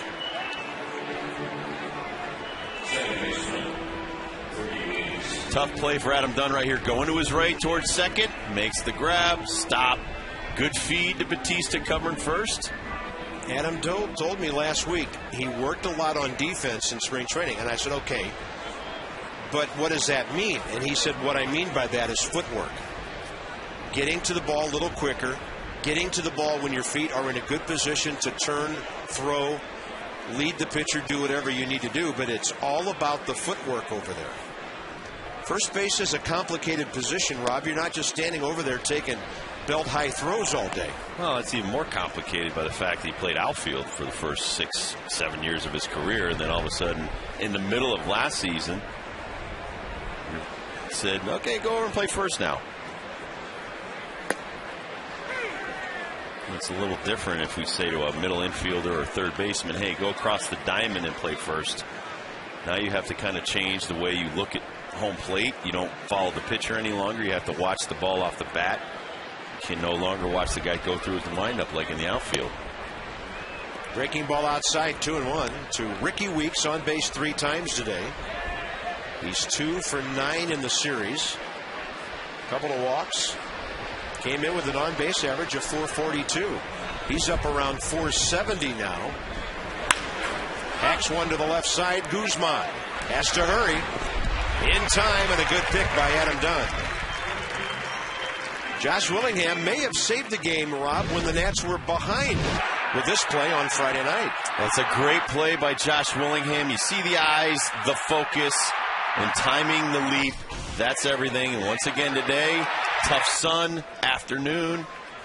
Got the shades on. Yep, he's got it. I was just told, my intelligence, Bob said, Brad Mills played with the Expos 80, 81, 82, and 83. Okay. He is calling the truck out. Wow. So evidently 4 big league managers, including Jerry Manuel. Yep, they might want to check their intel. Wow. You know, Rob, they do control that headset of yours. That's all right. I know the location of the truck, Bob. You're nice. Oh, I know. I love the guys in the truck and the girls, too. We think we have the best crew in Major League Baseball here at Nationals Park.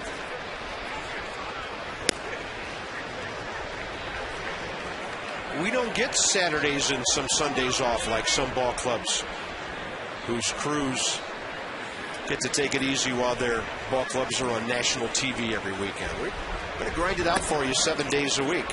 And here's Counsell drawing a walk in. Craig is on base for the 3rd time. That's Batista's 4th walk, but he's only given up 1 base hit since the Counsell grand slam back in the second go-round of the 1st inning. Well, this could be it for Miguel. He's due to bat 2nd, and Tyler Walker has been ready in the bullpen for a while. But to get 15 outs out of Miguel, if he can get 1 more and do what he did, that is just a tremendous lift to the bullpen and the pitching staff. This is going to happen. You're going to run into a buzzsaw here and there. And going back to that 14-0 rout in the 1st inning of the Astros, I'm pretty sure it was one of the Forshes. It was Ken or Bob. Stayed out there for 5-6 innings, and we got a bunch more runs off of him, and he sucked it up. And usually you get a guy, and he's going to have to try to go 5 to save your bullpen. So this is some yeoman's work today. 1-1 to Ryan Braun, 1 for 3 with an RBI base hit today. A 7-game hitting streak.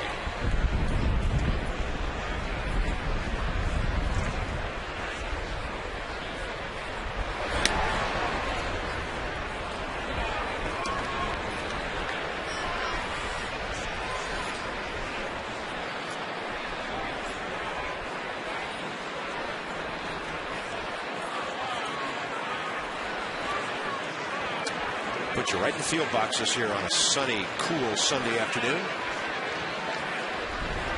Beware of a foul ball with a right-handed batter. Although a pretty good fastball to jam the hitter by Miguel Batista. 2 balls, 2 strikes.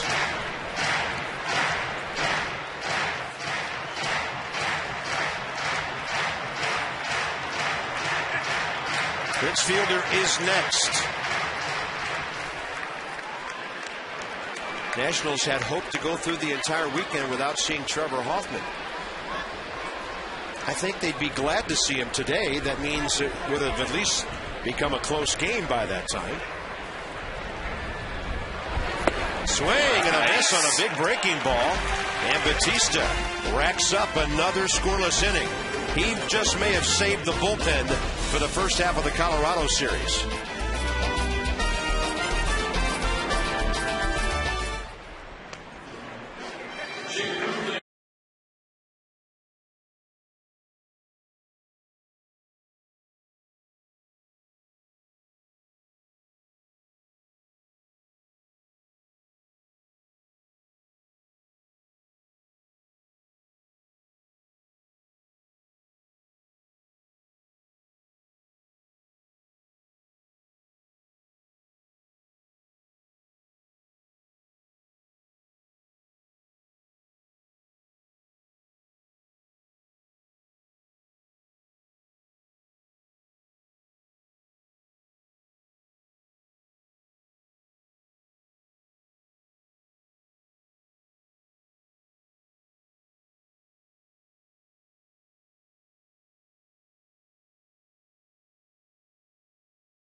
They've always had great offense. Troy Tulowitzki, Todd Helton, all that young talent of theirs. Aaron Cook will go for the Rocks, 0-1 with a 5.5 ERA. Craig Stammen will go for the Nationals, trying to turn his thing around. He does have a 2.19 ERA and 2 career starts against Colorado. We'll get you going at 6:30 with Nets Extra, presented by your Washington Ford dealers. Kennedy, Gonzalez, Taveras here in the bottom of the 5th against Doug Davis, who has thrown 73 pitches on the day.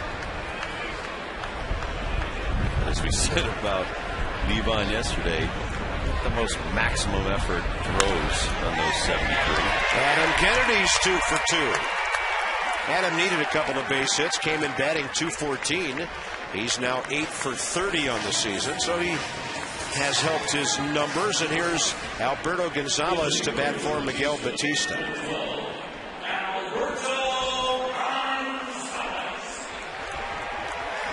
Not a great outing by Miguel because of the base hit, the walk, and the grand slam.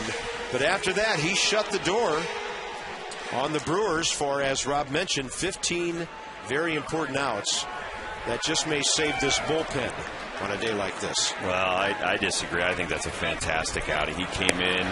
Ryan Zimmerman missed that play. That could have been an out. He had a chance of getting out of that unscathed. So really, Miguel saved the bullpen from disaster by sticking his neck out there for 5 innings. So I think that was a wonderful outing by Batista. That's a team player right there. And Gonzalez down the line. Will it drop fair? No. It had promise for a while. Alberto Gonzalez on the year, 4 for 13.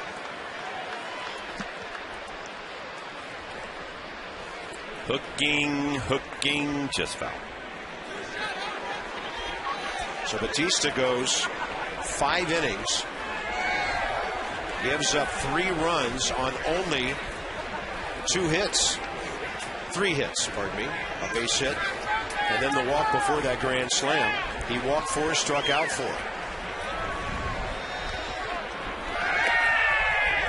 Outstanding play by Zahn as Davis threw it away.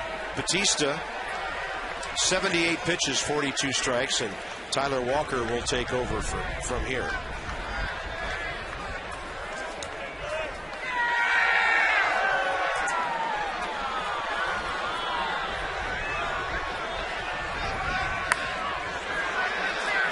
Another thing we didn't really mention, Mike Pelfrey came out of the pen for the Mets last night late in that ball game.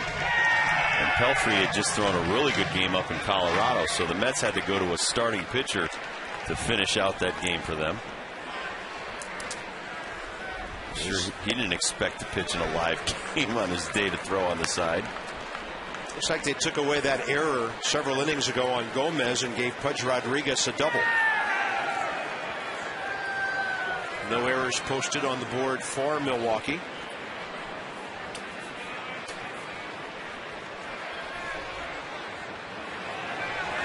And Gonzalez off the glove of Fielder. Kennedy had to hold up. He was staying home, as he should. And the Nats get a couple of hits from the bottom of their order here.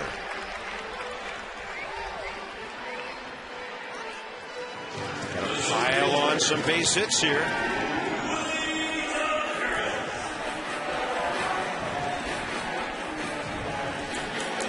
It would be nice to see Adam Kennedy start getting it going with the wood right here. Tavares, it'd be nice to see him start getting it going with the wood. Some guys to start swinging it well when Colorado comes in.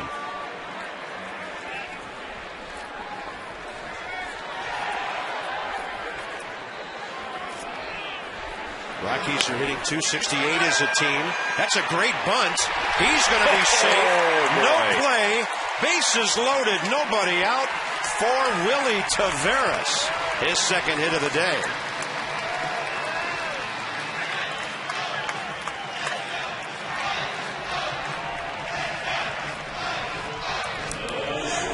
Nice to have speed on your team right here, used perfectly. McGee back a little bit. Doug Davis fields it. He knows I have no shot. 3 hits in a row from 8, 9, and 1. Yep, that guy can fly. Exmo showing you perfectly done. Put your head down and dig for first once you lay it down. Can't control that any longer. That was perfectly placed. Guzman goes up hacking. So if you're scoring that run the Nats put on the board back in the second inning is now an earned run after they took off the error. Now they're hoping to plate a handful more. 3 on, nobody out. 2, 3, and 4 coming up. Well, let's put 4 more on the board right here. Come on, one swing. Guzman with a little tapper. I was thinking about a gapper. I'd love to watch Willie Tavares run from first to second to third to home. I'm greedy. I want them all now. Well, but then I'm thinking about Zimmerman and Dunn coming up after that, so I'm not done. You're going to hit solos. And then we're going to get that Brewer bullpen in. They don't want to pitch today. They will, though.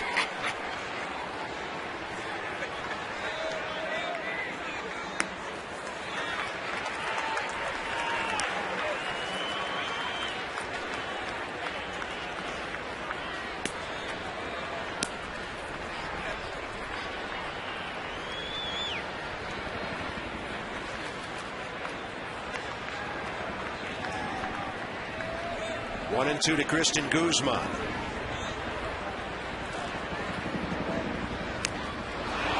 just stayed alive.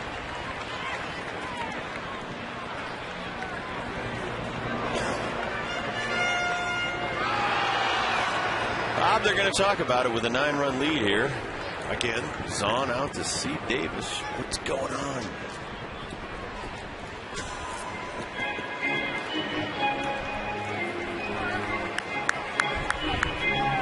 Mike Everett claps his hands and says, let's go.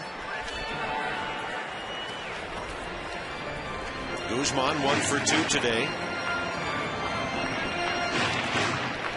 His at bat and Zimmerman's probably determine whether or not the Nats get back in this game.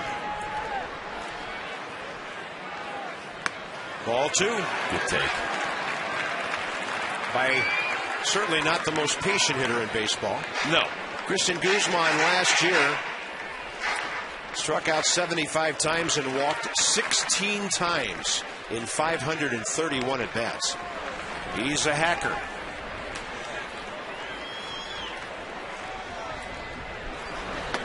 Ball 3.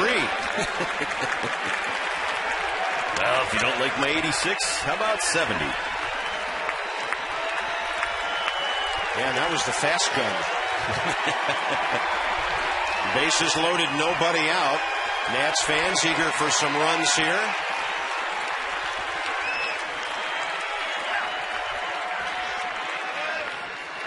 Guzman into center field, a base hit. Everybody had to hold up while the ball hung up for a while. It's 10-2, and the bases are still jammed for Zimmerman.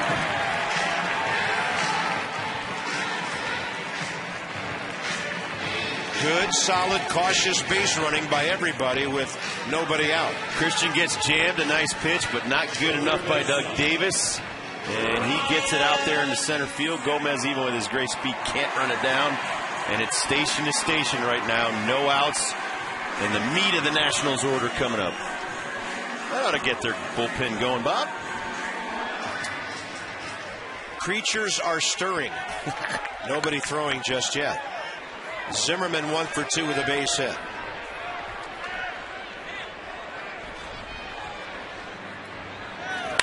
And another base hit.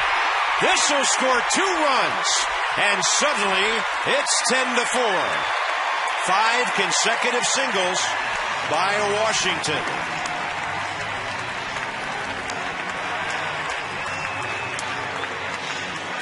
Nobody warming up right now. It's still going to be Doug Davis. So Zim gets jammed, but he muscles the ball through. And the hits just keep on coming. And so do the runs now. 4 runs off of Doug Davis in less than 5 innings. A typical Davis-type outing. He's only 1 in 5 career against the Nats. He got a ton of run support. The bullpen is throwing now. Former Nat Claudio Vargas, and here's Dunn with nobody out. The 6th man to bat in this inning. Ooh, right down the middle eventually after that thing spun from Dunn's right shoulder across the plate. Yeah, 68 miles an hour. Adam didn't want a piece of that.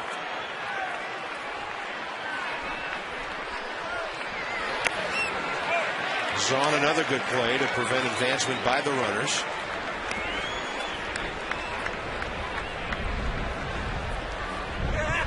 Nats have out hit the Brewers now 10-7, trailing 10-4.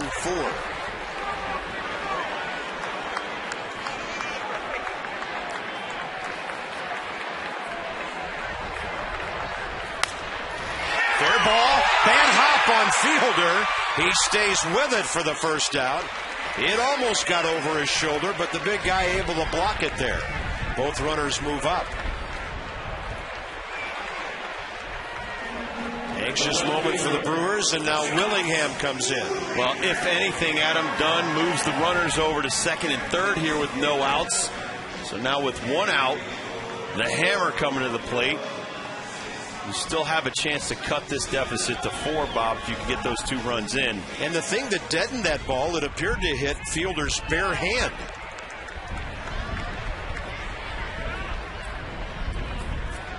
Willingham 0 for 2 today. He likes to swing early in the count lately. No need to bite on that one.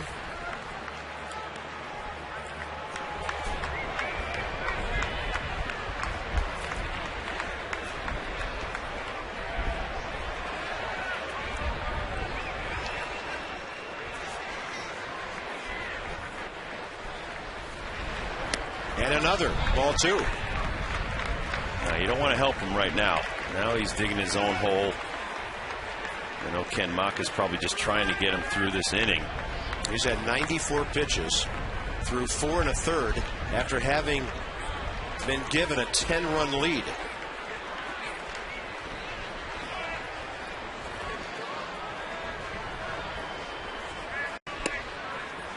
Generous strike called by Mike Everett to a struggling pitcher. Let's check it out here on the pitch track. 2-0. Oh, yeah, over the top of our pitch track box. Didn't think that was a strike. No.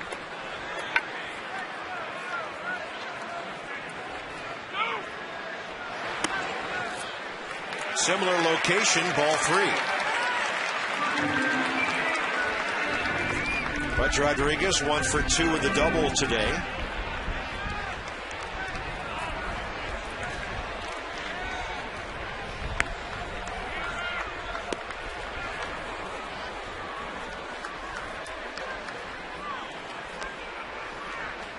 Willingham with a pop fly out beyond second.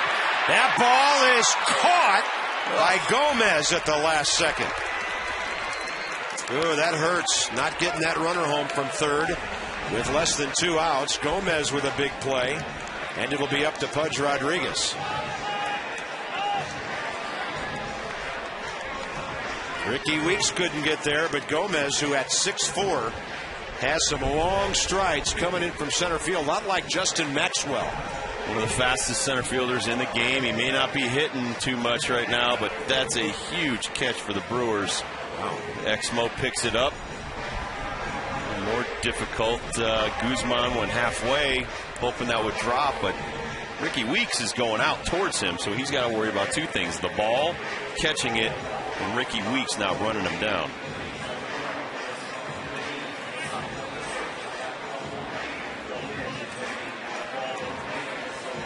Well, that 2-0 strike call hurt. Well, it pretty much made Willingham swing the bat where he might normally have just taken the walk. Yeah. So that's the one time we don't want the umpires to expand the zone to help the opposition. But I still have confidence right here in Pudge. He's going to do the job. Rodriguez has driven in 6 this year.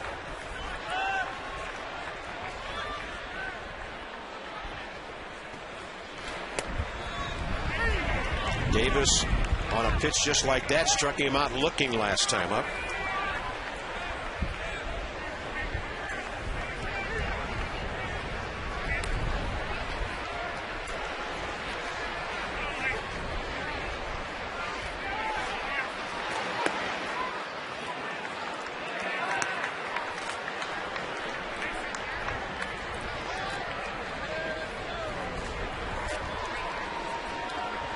Pudge hitting .424 with his 1 for 2 today.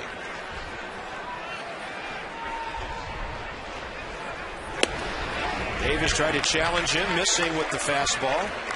If indeed that's what it was at 82. And it counts 2-1. Now you can see how Doug Davis led the major leagues in walks last year. He doesn't give in to any hitter at any time in the count. He can move the ball around. Ball 3. Well, yesterday the Nats were 6 for 9. Today a very respectable 4 for 10. Brewers had 4 opportunities in the first inning. They've only had 1 runner to second base since. 3-1 to Pudge. And a base hit to right. Guzman scores. Oh. Zimmerman held by Pat Listash. Hey, you're down 5. I think he made the right call because Jim Edmonds already had the ball or just about had it. And it's 1st and 3rd, 2 outs. Pudge Rodriguez delivers another base hit. 9th man to bat in the inning will be Justin Maxwell. And the Nats, Rob, have 6 singles in this inning. Well, you do it any way you can. Pudge Rodriguez comes through with a 2-out RBI right here. Edmonds bobbled the ball. 2 outs, I got to send my guy and force that throw at the plate no matter what, especially when I'm still down 5 runs. Here's Maxwell. Hopefully J. Max can come through with a big hit. Up and in. Davis over 100 pitches now, trying to get his 15th out. It's ironic that the Nats reliever Batista has registered more outs than the Milwaukee starter, who led by 10 before he threw a pitch. Ball 2.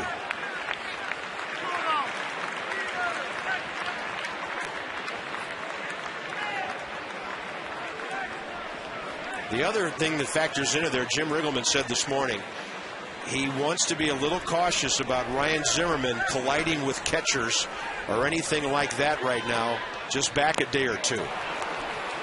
He said he was able to kind of coast into second base with a couple of doubles yesterday. But there's a franchise-type player you want to be a little careful with. Well, you don't want to know my opinion then. Because if a guy's not 100%, DL him. Get a guy that can run over the catcher.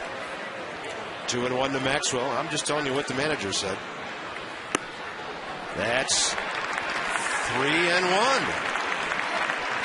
Adam Kennedy led off this inning with a base hit. He's on deck.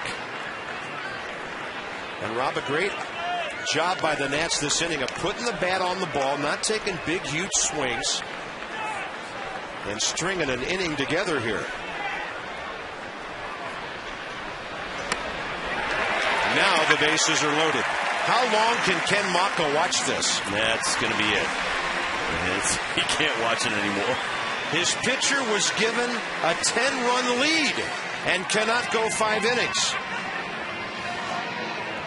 And guess what? That was his first walk of the day. But he's been behind everybody.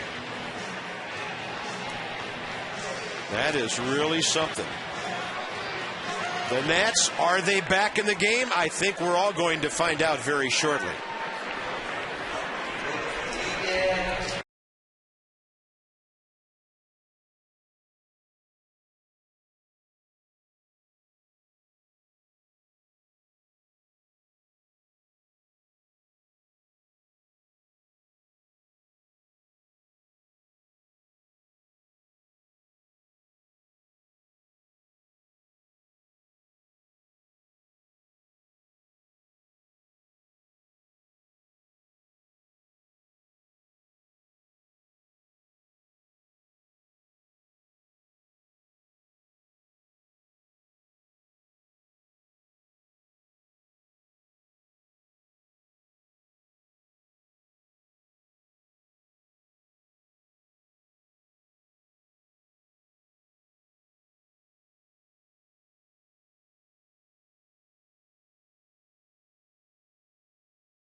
The base is loaded, and oh yeah, it's still the 5th inning.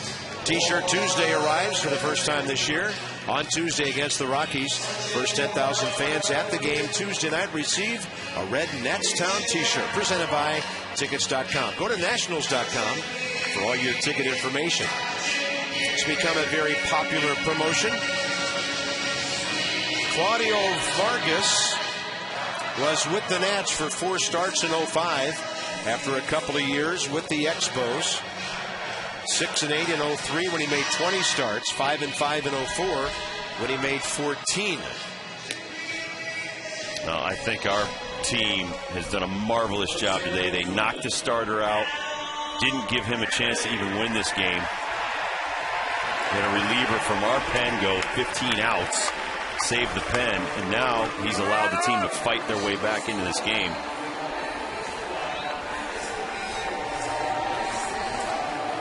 Did a great job waiting out that deliberate and slow delivery of Doug Davis.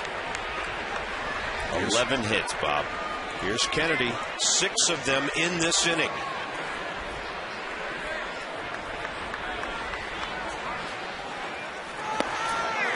Ball 1. Some days you just got to single a guy to death. Yep. You know, and especially a guy throwing 70 most of the day. It's not easy to hit off of. And on deck is Alberto Gonzalez, who is still in this game after pinch hitting for the pitcher. He's in the game till somebody else throws a pitch for our ball club. Ball 2. The Nats could stand a gift run or two here after they gifted the Brewers in the first. There they are. Zimmerman at third. Pudge Rodriguez at second. Maxwell at first.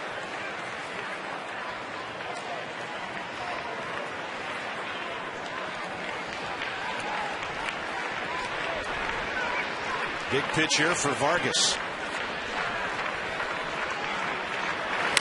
And he throws one down the middle. That Kennedy hit off the end of the bat. And it's caught by Gomez. The Nationals send 10 men to the plate, score 4 runs on 6 hits.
Jason Marquis could not retire a batter, giving up 7 runs in the first inning.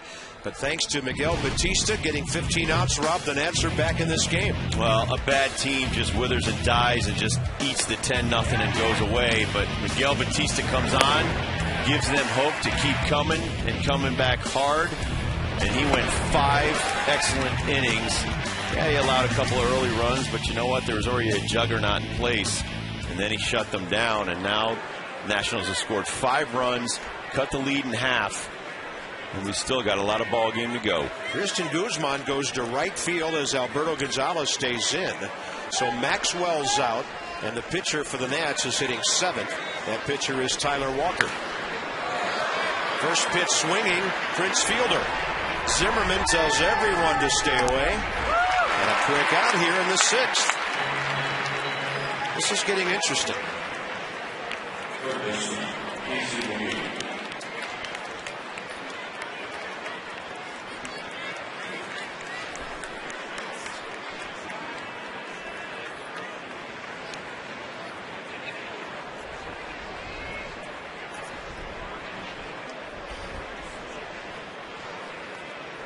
Next up, Casey McGee, then Jim Edmonds.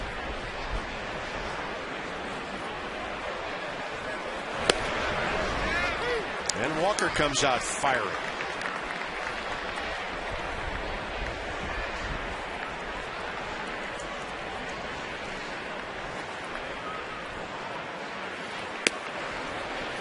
Nice pitch. Are you feeling a momentum shift here, partner? I already did. They knocked the starter out. I mean, I just think that's a wonderful job. Last pitch, 82 mile an hour. Great changeup by Walker. But whenever you can play a game like this, when it just looked like an absolute disaster, you're trying to pick up your starting pitcher. Your bullpen guy picks up the bullpen for 5 innings. Yeah, now you're starting to think about winning the game. Absolutely. Now you're coming back to win the game. Just got to hold him there now. And you got some other guys that are starting to swing the bats a little bit. You like to see that.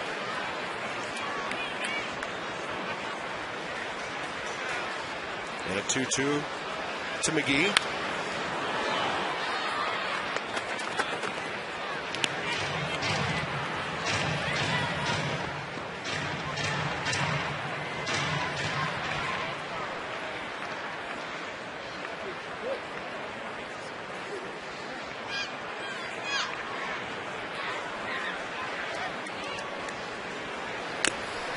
Bert Badenhop now pitching for the Marlins. They still lead 1-0 at Philadelphia in the bottom of the 8th.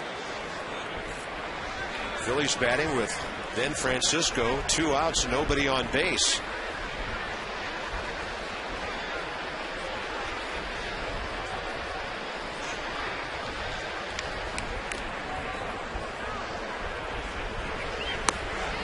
All right, he had him 0-2. Don't want to lose him here. Absolutely not.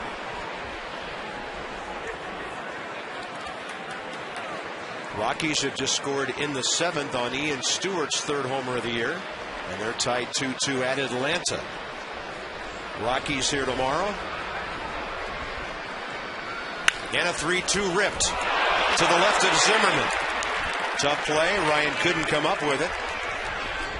And McGee could be given his 2nd hit of the day and his 6th of this series.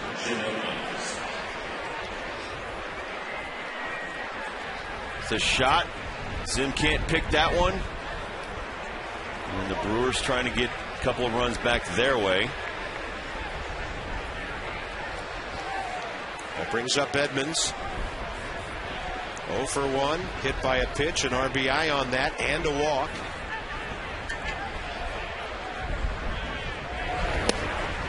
I don't know if you can give a hit to a Gold Glove third baseman on that play. I've seen Alberto Gonzalez make that play this year. Like I said before, if Ryan's not 100%, I got to have a guy in there that can barrel over the catcher, because it could have been a 10-6 game.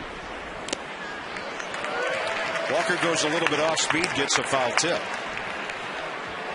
What do I know, though? My first manager was Pete Rose. He barreled a guy over in an all-star game. So, a man seeking contact. Well, it's just a question. You got to play this game at 1 speed, Bob. And if you're not 100% and you can't be out there, then you got to take yourself out.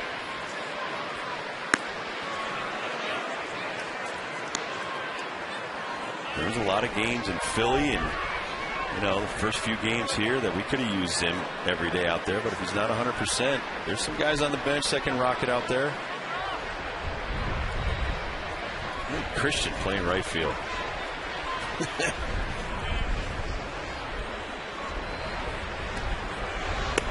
Yeah, and for a while, it's not like this is the 8th or 9th inning. Come on, Tyler. There's our right fielder / shortstop, second baseman, wherever we need him. As long as you hit, you stay in the lineup. 2-2 to Edmonds. Swing and a miss on a fastball upstairs. The 2nd out of this inning. And that'll bring in Zahn. You know, Tyler Walker facing Zahn. And Rob, this is an interesting matchup after you see the pitch.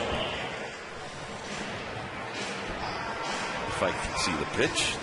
Here we go, the Expo. You can analyze the pitch. I'm being attacked by bugs up here. I don't think beautiful fastball. I don't think Edmonds saw it. No. You know, but Tyler Walker had a really bad spring. And he made the ball club because the Nats saw something in him that went beyond the numbers. Greg Zahn hit .477 this spring. He started the season 0 for 21. Wow. and then 4 for 30 coming into today. So anytime anybody tells us how important spring training is and the numbers, that's why we will say not so. Yeah, some guys are spring training monsters. Here comes Zimmerman on the charge, on the throw, on target. And it's time to get to the bottom of the 6th inning. The Nats have the momentum, still down by 5, but they are battling.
More comfortable at the plate, and he shortened his swing while playing winter ball in Venezuela, and he continues to work with Rick Eckstein on it. He's worked on his approach, his setup in the stance, and again, just creating a shorter, compact line drive swing, and he's done a nice job of staying in the strike zone. And Alberto said he has to keep trying to be sure that he stays closed at the plate, guys. Yeah, I don't want him pulling off the ball and trying to pull it to left field. He's at his best going up the middle, going the other way, hitting .357 in the early going. And Alberto, who pinch hit and got a base hit after Kennedy singled in the 5th, stays in, plays shortstop, and here he is.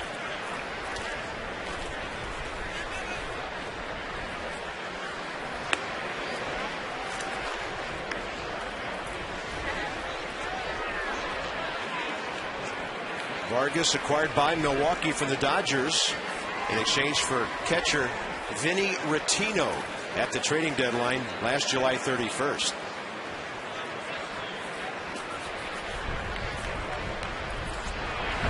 And a 1-1 by Gonzalez up the middle. Handled by Counsell. Every Thursday, Friday, and Saturday when the Nats are home, Miller Lite Party Night. Here at the ballpark, a scoreboard pavilion seat and a drink voucher is yours for $20. For prime games, just $2 more. Come early. Pre-game happy hour at the Miller Lite Scoreboard Walk Bar featuring $5 brews. Willie Taveras, Christian Guzman, the next two here in the 6th.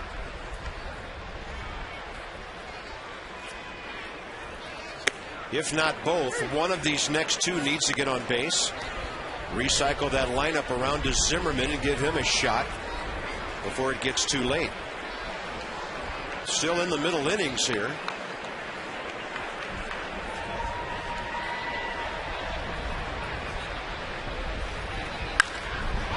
Well hit. Well played by Counsell. Wow. Wide throw, and Prince Fielder reaches out to grab it. 2 down. Well, the Brewers are a good ball club in their own right. Gomez made a fantastic diving play a little earlier to save some runs. And then Craig Counsell, even though the speedy Taveras hits this sharply, makes a great play. Spinning, throwing. Good night. So that's why the Brewers have been able to make the playoffs in the last few years.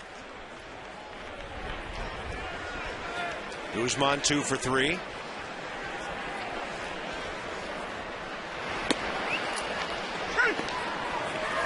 Upping his batting average to 325. Christian's had a good series. He's 5 for 10 with 3 runs scored, collected an RBI today.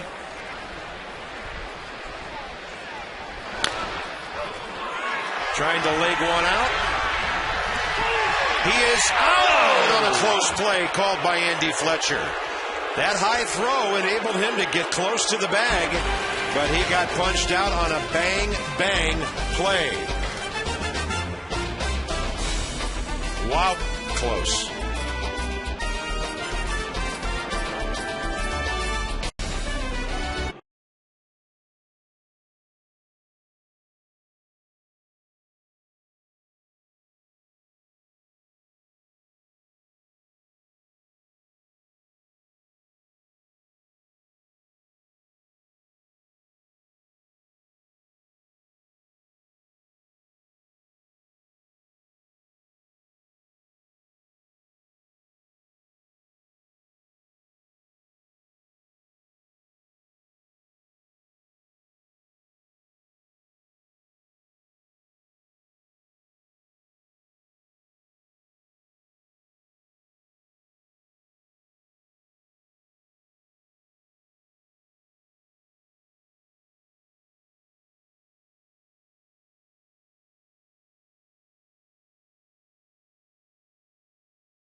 Produced or retransmitted in any form, and the accounts and descriptions of this game may not be disseminated without the express written consent of the Washington Nationals. Carlos Gomez to lead off the 7th for the Brewers. At least for now, Claudio Vargas is in the on-deck circle.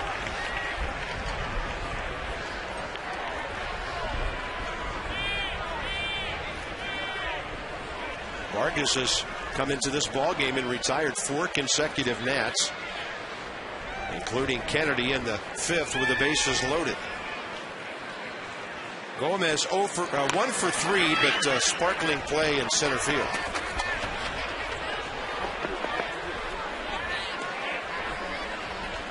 Jesse English starting to loosen up.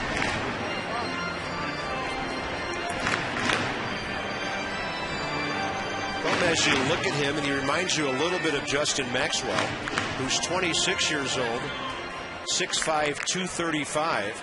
Gomez, 24 years old, 6'4", 215. He's from the Dominican, signed with the Mets at 16, and they got him from Minnesota for J.J. Hardy in November.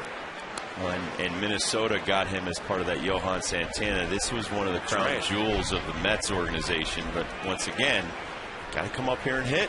And he just has not hit. 232 for the Mets in 07 before that trade. 258 for Minnesota in 08, and then 229 last year. So, and like you said, he's a big kid, big strong kid, but that doesn't necessarily translate to hitting at this level. So just like Justin Maxwell, at times having a hard time making that final adjustment. And a big breaking ball gets him. He breaks his bat on the ground for the first out here in the 7th. And Vargas will hit evidently here at Nationals Park. From up here, it looks like a beautiful day, but it's chilly out in those seats. Wind is blowing, 53 degrees at game time. Bob, Rob, and Debbie. We've got about 1/4 of our windows open up here because at altitude, where we are, the wind is a little bit stronger. I did not think I'd want a fireplace up here, but I'm starting to think maybe we should get one. Get a fireplace going. Good call. Throw some wood on the fire. It is chilly up here. How high up do you think we are? I think 100 feet? 200 feet? From the playing field? Yeah. I'd say we're about 140, 50 feet up. I'm not sure. I think I heard somebody say sometime that we were about that height. The press box on level 6 below us is about 30 feet below us.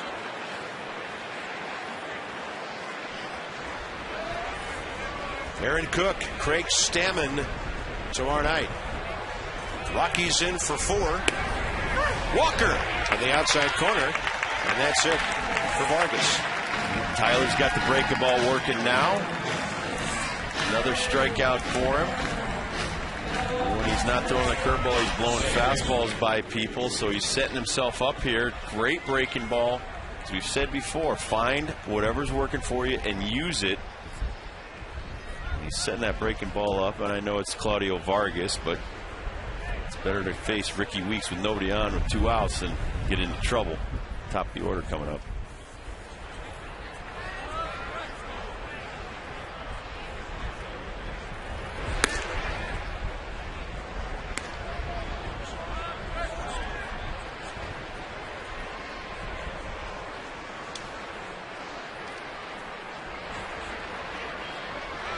Ricky Weeks on base 3 times today.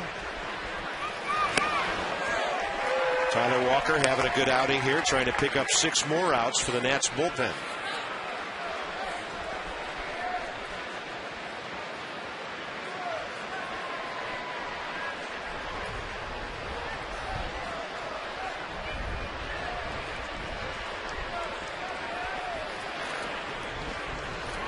The Brewers have no runs and 2 hits since that first inning.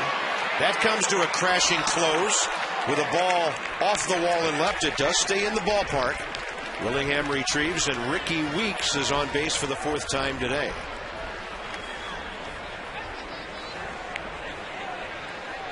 That's another guy who's had a hard time getting it done at the big league level and maybe now starting to figure it out. Well, it's a hanging breaking ball right there that Ricky just smokes into left field, but just misses a home run. And as you said, not only Ricky Weeks, I mean, Bill Hall was let go out of here. Yeah. And that was a kid that a few years ago had like 26 home runs. So it's, you know, teams like the Brewers and some other teams that want to contend, they don't mess around anymore. Hey, J.J. Hardy 2 years ago was one of their most consistent players. Absolutely. The guy was an all-star caliber player. Finds himself in AAA last year and then traded to Minnesota for an unproven young outfielder. Consistency. You need consistency at this level. First 2 letters of the word Counsell. Consistency.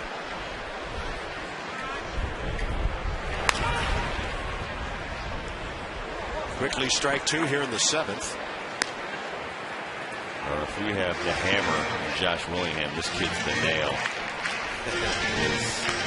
I mean, when you're around him, there's not much to him. He's probably about 150 pounds dripping wet, but that doesn't stop Counsell. He's fun to watch. He's just all out all the time. Oh, you know, those Notre Dame guys. They're character guys. They'll battle you. Little pop-up. Pudge is there. He'll call off Zimmerman. And Tyler Walker puts another 0 up on the board. So we are in the middle of the 7th inning. It's a 10-5 game. The Nats have Zimmerman, Dunn, and Willingham coming up. The Nats have battled their way back into this one, down by 5, but still a long, long way to go. And it is Sunday afternoon.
That, Rob, you made a great point a couple of innings ago. Ball game like this, you can lose 10-0. You could lose 15-0 if you don't battle. But the Nats have kind of turned this thing around. They may not make it all the way back. We hope they do. But they've shown us something here today. Absolutely. I mean, this team has a lot of character. It's different than years past. This team did not quit. Whether or not they come up a little bit short on the end of the score is not the major factor. They dug their heels in. They battled the Brewers, and if they come up short on the score, at least you know it's a moral victory. You didn't mail in the rest of the game. You came out, you knocked their starter out, and there's a moral victory right there. He's not in line for the win any longer, so at least you could take that into the next series with the Colorado Rockies, which is not going to be an easy feat either. They're a good playing ball club right now, and they just had one of their aces, who I think we face on Thursday, no-hit the Braves, which is another good club. So everybody's going to be tough for the Nationals. Zimmerman, Dunn, Willingham, bottom of the 7th. There is time to get back even in this game. Time's running out on the Phillies, though. Marlins are throwing some pitching at them. It's the bottom of the 9th at Citizens Bank Park. And the Phillies, with 2 outs, have only 4 hits in the game, and they're about to lose their 3rd game in the last 4, going back to the Nats win up there on Thursday.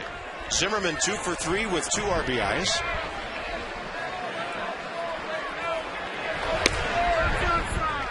That's outside, says Mike Everett. Well, I think we wore out the Phillies when we were there. I kid because I care. But I like this team. They never quit.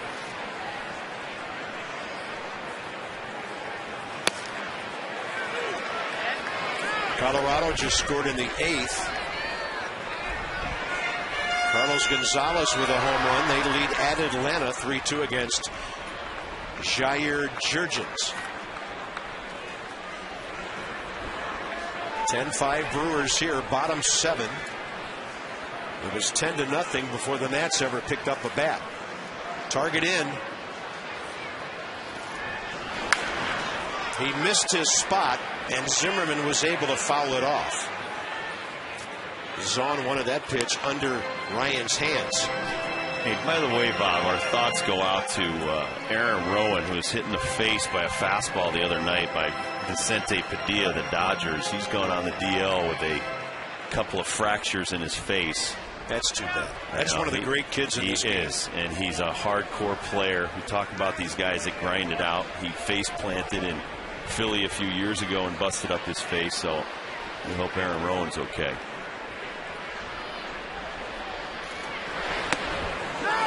Did he go? No, says Andy Fletcher. Come on, Zim, light him up right here. People out in the red porch, they need a souvenir. Ryan's got his batting average up to 333. No, he didn't.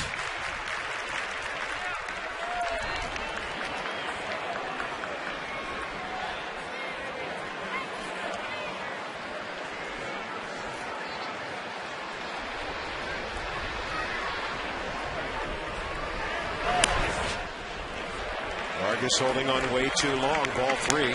When you're down by 5, walks as good as a hit. Manny Parra has pitched in both games of this series so far.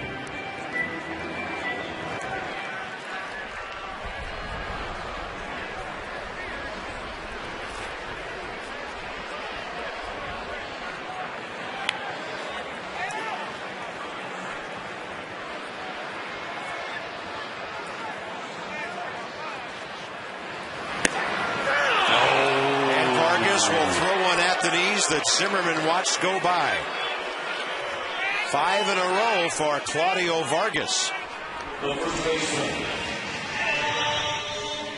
There's a 3-2 pitch right here, knee high, a little bit below our pitch track, but right on the corner. Strike 3, that's a tough one to take. Zim thought he had a walk. Mike Everett said no. The bird says no. Adam Dunn 0 for 8 in this series, 0 for 3 today. And batting a .143. Oh, it almost took the glove of Prince Fielder down the line with it. 2 outs. He's hit a couple of shots at Prince, so I'm sure Prince isn't going to be sad to leave here and not have to see Adam Dunn swinging it anymore. few innings ago, he knocked one down with his bare hand to stop Adam Dunn from getting a hit. And right there, as Bob said, it nearly ripped his glove right off. Not easy being a corner infielder at this level. Gotta have a lot of guts. Josh Willingham 0 for 3.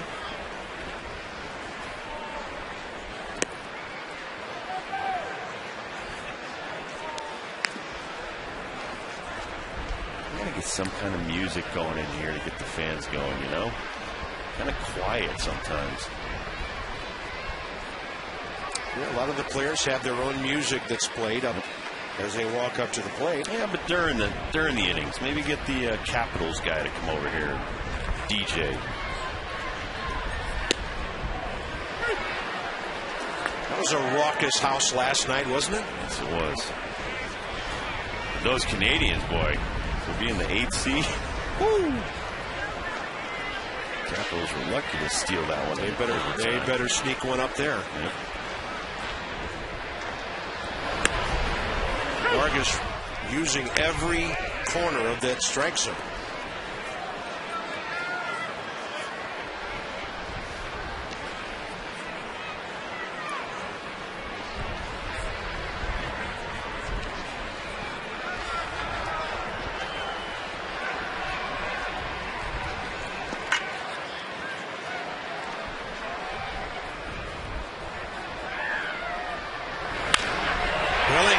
It to center.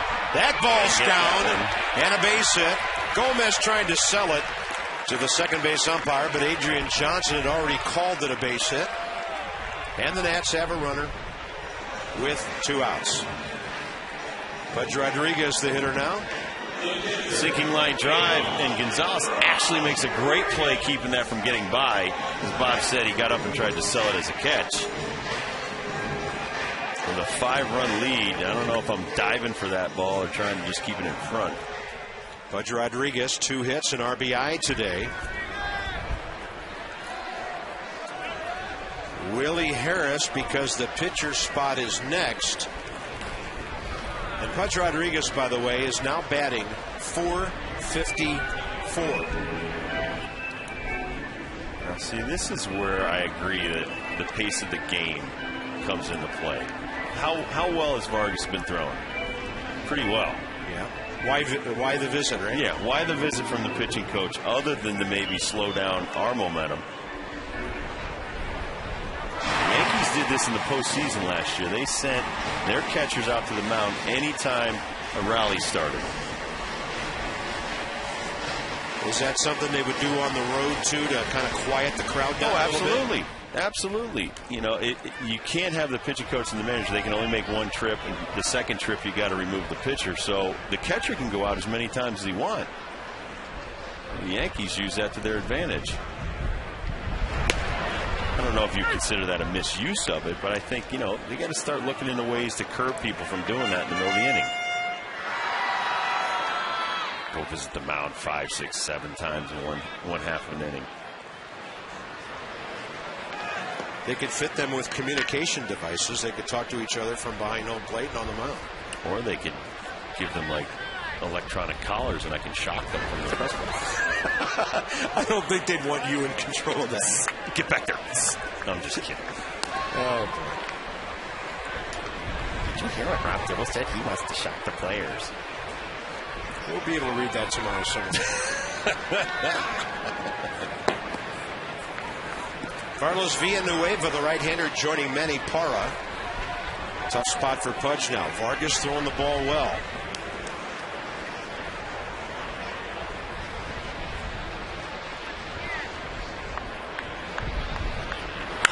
He jacked it to left. Get over here. Well hit. It'll short hop the wall. Willingham heading for third. It'll be second and third with 2 outs. And Willie Harris coming up. So just like that, Pudge Rodriguez continues to amaze with the bat.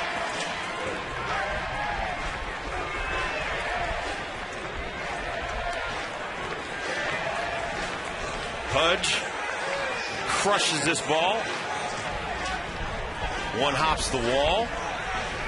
Batting .457 now. And Willie Harris for the pitcher.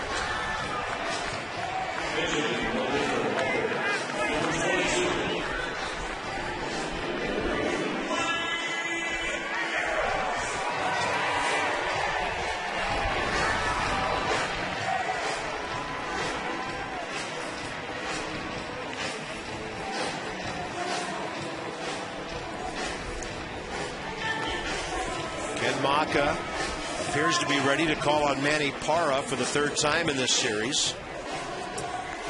So the Nats finally get to Vargas after he nearly pitched 2 perfect innings. They get him out. Lefty-lefty matchup coming up. And Willie Harris in a big spot for the Nats.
By Acura advance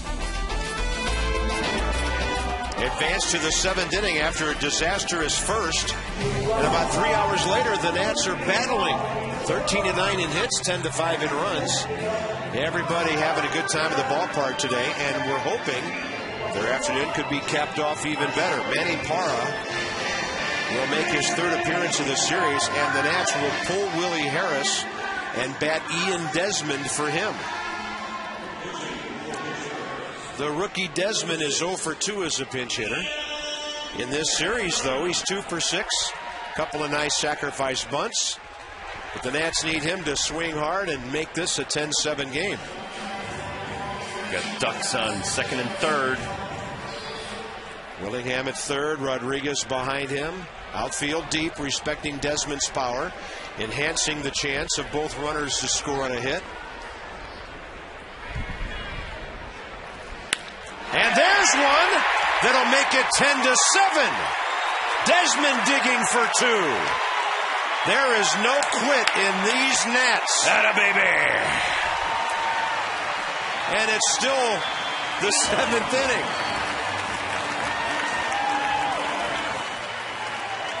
You've got to believe this team does not want to quit.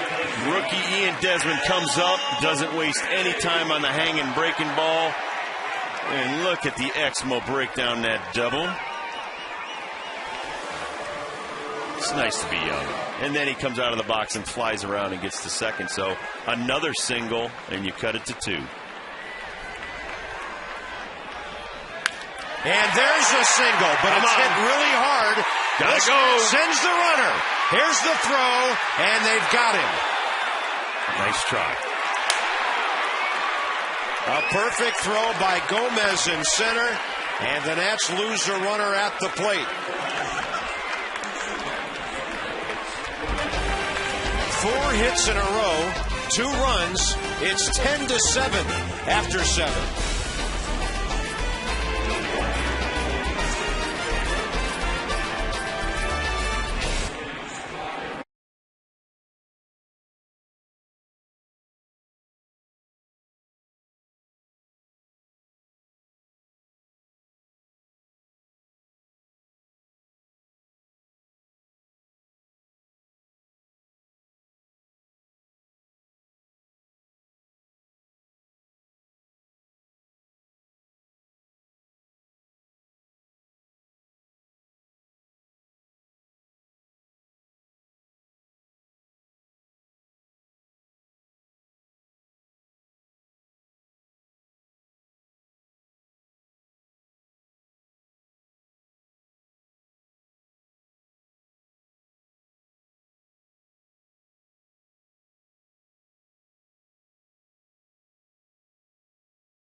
of baseball nowadays. 10-7 Brewers, and right here coming at you. Base hit by Adam Kennedy, and Ian Desmond, the rookie, coming around third. Gomez, perfect throw to home. Only one thing you can do, take out the catcher. And Desmond barrel rolls him, and here you see Exmo. Great job by Zahn getting down. Look at how low Greg Zahn gets, but Desmond still tries to rock the ball out of his glove. He may be out, but now you know how we play ball here in Nats Town. 10-7 ball game into the 8th inning. Braun, Fielder, and McGee. Just unfortunate for Adam Kennedy. He hit the ball so hard on one hop to the center fielder. That's the kind of ball outfielders dream about to throw. And he got the job done. Yeah, but you know what? When these highlights go out tonight and you see how the Nationals came back 15 hits, 7 runs, bowling over the catcher, that's how you get respect. You let other teams know this is how we play some ball. Point well taken. Here's Ryan Braun, 1 for 4 today. Jesse English to him for a strike.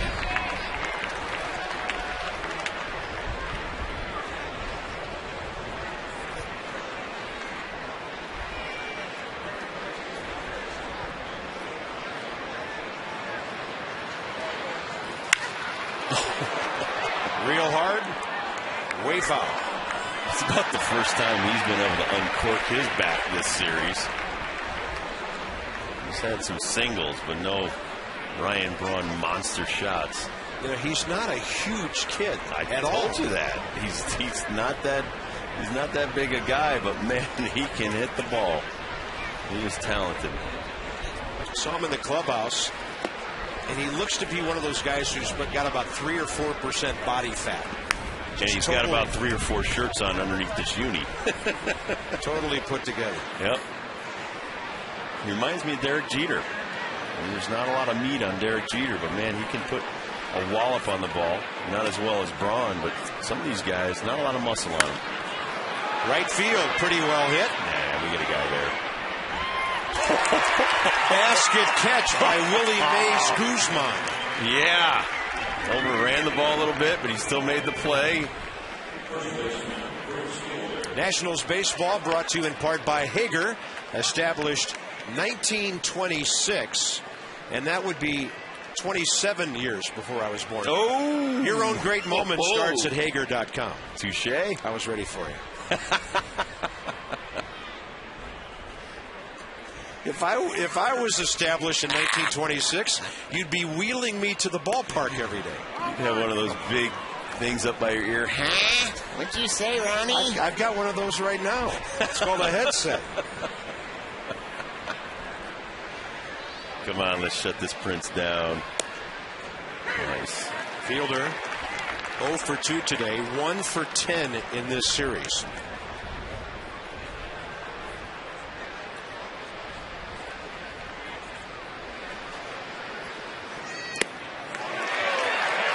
Game 12 of the season. I'll tell you after the at-bat. All right, when he throws that little breaking ball, do I go, he's got a lot of English on the ball? Absolutely. All right.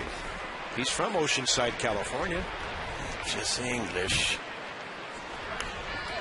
He's got a lot of English on the ball. Pirates won again, 5-3 over Cincinnati. They're 7-5. And they'll tie for first place if the Mets beat St. Louis tonight. Now that's something I didn't think I'd see 12 games in. The Battling Buccos? The Battling Buccos are back.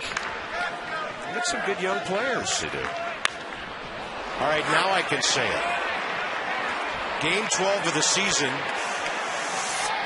Caught by Taveras, and Prince Fielder has no home runs and 3 RBIs on the year. Wow. The Nats are on the road. You can still get your baseball fix down in Fitzner Stadium in Woodbridge. Belly Buster Wednesdays with the Potomac Nationals. All you can eat for $15. Thursdays, Cheers with dollar drink specials. The Peanuts return home April 19th tomorrow for a 7-game homestand. 703-590-2311. PotomacNationals.com. Carlos Villanueva, 385 feet away. Fitzner Stadium, only half hour away. Well, the way you drive double nickel, it might be an hour away.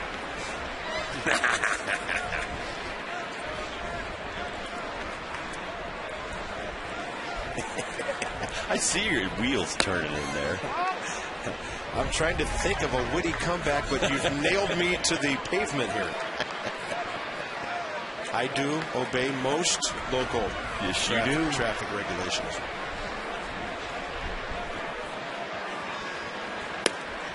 And quickly 3-0 on McGee. Come on. Let's go, Jesse. Although he does have a lefty on deck. Jim Edmonds. Casey McGee 2 for 3 with a walk today. He's in a good series. This guy is pretty dangerous. 6 for 11. He is pumping on 3-0. Trying to give the Brewers a 4-run lead. Now, that Jones kid in the Pittsburgh game go deep again? I'll look it up. He's been swinging the bat well. He did not today. Jay Bruce actually hit 2 homers for the Reds. His first 2. Pirates did not hit a home run. They scored 5 runs on 5 hits. I'm a Cutchins and kid. Paul Mahalam got the win. Otavio Dotel, his 3rd save. About maybe 5-6 years ago, Dotel was a very good closer. Yeah. Got hurt, came back as a setup man. 3-2 pitch. The Phillies lost that game at home 2-0. Nate Robertson with a save from Leo Nunez, his 3rd. Dan Uggla hit his 3rd homer. Cole Hamels takes his first loss. And the Phillies have lost 3 out of 4. Nunez, a part of the Mike Jacobs deal to the Royals. And now we know Jacobs is with the Mets. That kid's got a great arm. Fair ball. Nationals did not have the line guarded here in the late innings. That's something you certainly do with a lead. Nats are down by 4. McGee checks in with his 7th hit of this series. His 3rd today. Jim Edmonds is 0 for 2 with a walk and hit by a pitch. Brewers into double figures with hits. They scored 10 runs on only 6 hits in the first inning. It's just a dirty, rotten shame that the Nats couldn't keep that to a 5 or 6 run first inning.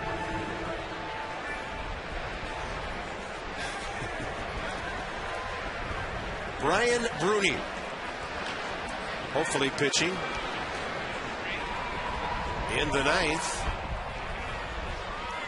If English gets Edmonds here, hold inside ball 1.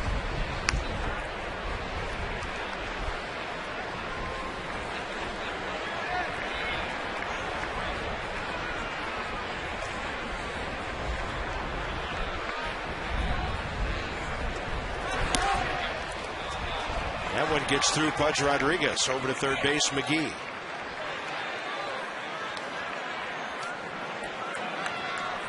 It'll be a wild pitch.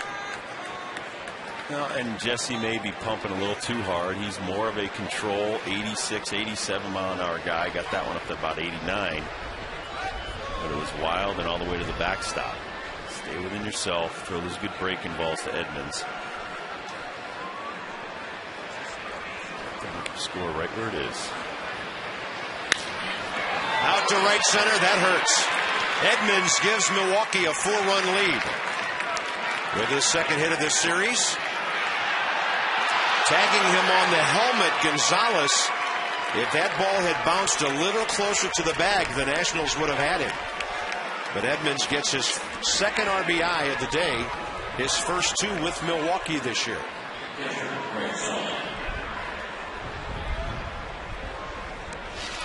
As Bob said, the 2-0 pitch right here, fastball away, too much of the plate. So that's going to plate another run and make it a 4-run lead. Great throw by Tavares out there. And they're just getting too many good hacks right now on Jesse. And right there comes up firing a bullet, one hop. You just have so many defensive weapons now on the Nationals. And Gonzalez keeping the tag there in case Edmonds' hand would come off that bag. We get some leads, we're going to be able to hold them late in the ball game. And that's what we mentioned about Edmonds yesterday. He doesn't like the ball inside. He likes it away. He likes it up and away. And he hooks it to right center. I remember a game at Fenway, him going opposite on a home run that was just a like 95 left-hander, threw it away, and he killed it. And everybody's like, wow. And no, Edmonds likes the ball up and away with that swing. Well, he's as odd a left-handed hitter as the old Montreal Expo Tim Wallach was a right-handed hitter. Tell me about it. The guy they called Eli Wallach, he liked the ball down and in, and right-handers, as a rule, do not. I paid for one of those mistakes by Wallach. He was a good hitter. Good third baseman, too. Yes, he was. Saw him last year on the Dodgers staff with Joe Torre. 1-2 to Zahn.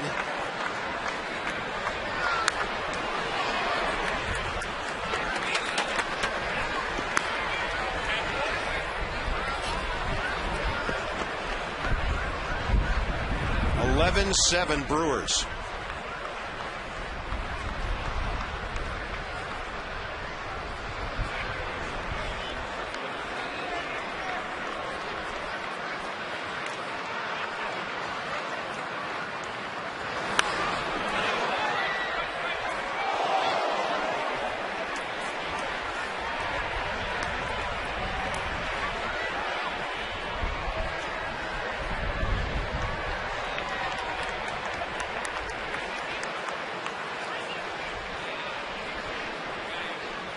Ball game right at the 3-hour mark here. Willie Randolph behind Ken Maka.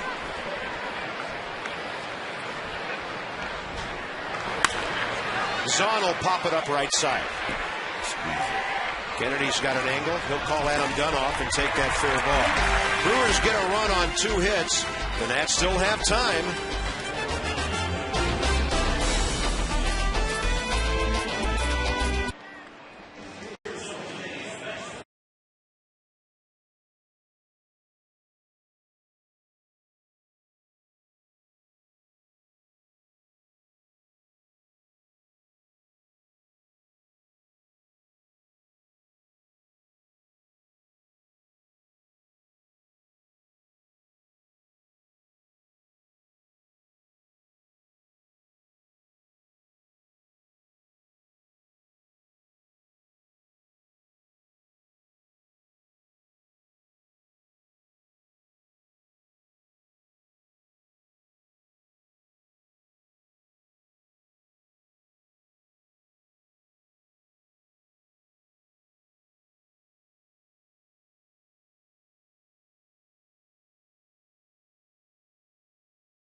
Which to work. Alberto Gonzalez got a pinch hit back in the 5th inning, got the Nats on their way to a 4-run frame. Miguel Batista saved the bullpen and gave the Nats at least a chance to come back in this game with 15 outs. Pudge Rodriguez, another great hitting day, 3 for 4, a couple of doubles. He's flirting with a .460 batting average right now. Well, Ivan does everything right, and he knows, okay, I can't maybe pull this guy, I'll take it the other way. Then when he can pull somebody, ropes it down the line, and this is a one-hopper off the wall. He is just a hitting machine so far this year for the Nationals at 38 years old. Milwaukee pitcher, Carlos Villanueva. 26-year-old righty from the Dominican, 6'2", 228. A career Brewer, at least at the major league level, after originally being signed by the Giants.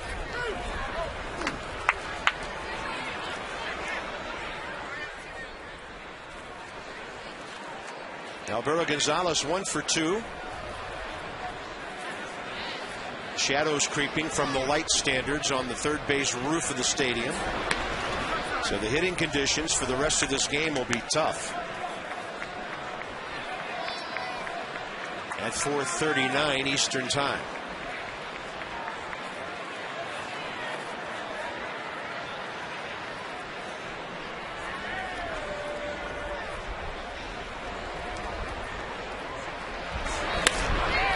Reaches out and pulls that ball to Casey McGee. Top of the order coming up. Visit Nationals.com today on your iPhone, iPod Touch, Android, or BlackBerry for all the details of MLB.com at Bat 2010, featuring play-by-play video highlights and live audio broadcasts.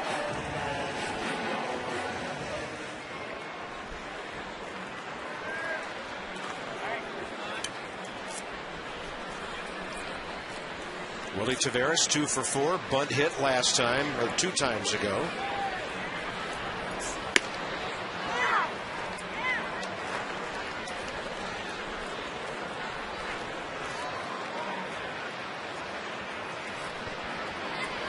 Rooney for the 9th.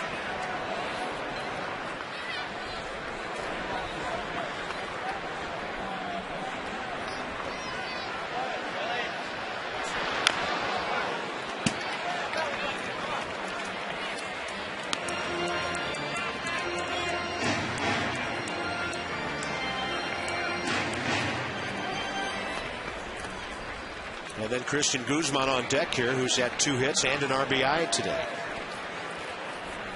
I think one of the reasons Guzman's hitting so well, you can look at his hitting pattern and tell what's going on. He's hit the ball up the middle 4 times today. Taveras will reach out and pop that one up for Weeks. Easy out. Have the Nats made their last gasp? If Guzman gets aboard, it'll get Zimmerman to the plate here in the 8th. And here at Nationals Park, we're in the 4th hour of this game. That started with a Milwaukee 6-hit, 10-run first inning.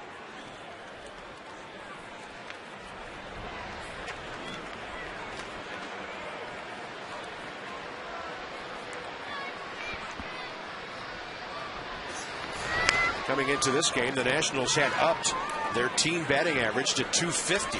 It was 216 4 days ago. And they'll probably tack on another 8 to 10 points on that batting average today. So Jim Riggleman's offense is in full flight right now. But even as he mentioned this morning, you're only as good as your starting pitching. And the team ERA was going down. It was going in the right direction until that first inning. And it'll be back over 6 after today. Yeah, but, you know, if you're Jim Riggleman and the staff, you're looking at this saying, listen, forget the first inning. It was just a blowout. 7-1 since then. True. We pounded out 15 hits. I mean, that's what I have to look at. You got to take some kind of positive out of this game if you don't come out on top. And the other thing, Rob, is you've still won the series. Yep. It would have been nice to sweep. It's nice to sweep, but if you can take 2 out of 3, 3 out of 4, and do that all year, you're going to the playoffs.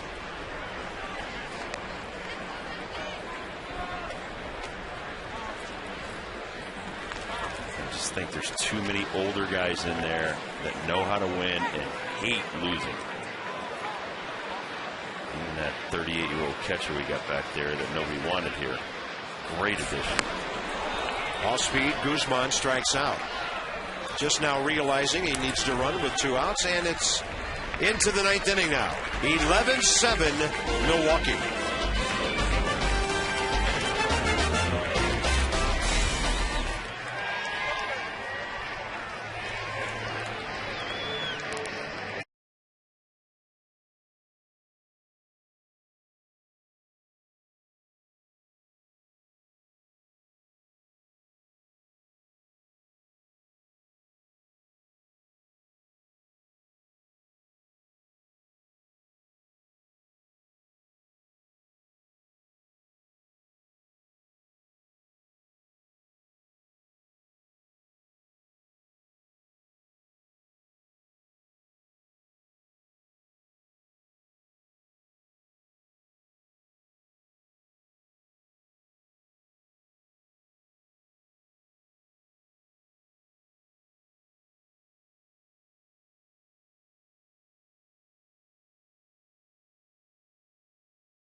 Brought to you by your Washington Ford dealers, and sometimes it's the guy on the other team. Oh, that Craig Counsell got all of that one.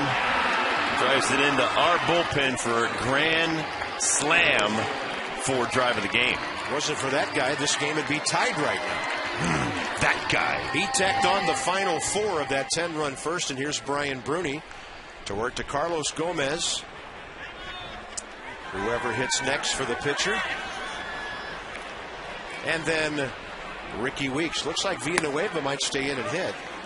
You know, and the thing about Trevor Hoffman, he doesn't come into a game like this just to get some work. As Rob said, he knows how to handle his thing after the game to keep himself sharp. And when they need him, in their next series, they go to Pittsburgh from here. And then they'll use him over there if they need him. But he's not going to go out and get an inning of work in a game like this. He's had plenty of innings of work in his career. He's trying to save every throw for a game where they really need Trevor to save it. Gomez is only 1 for 4 today with 2 strikeouts, but 2 big defensive plays. But if you're Villanueva, do you want to hit in this game? You want to be a right-handed hitter against when it's 50 degrees? I don't 50 degrees, a guy pumping 95 in there. He's thinking, geez, why doesn't manager Maka like me? I remember when Randy Johnson was throwing, our left-handed pinch hitters would be hiding so they wouldn't get called on late in the game.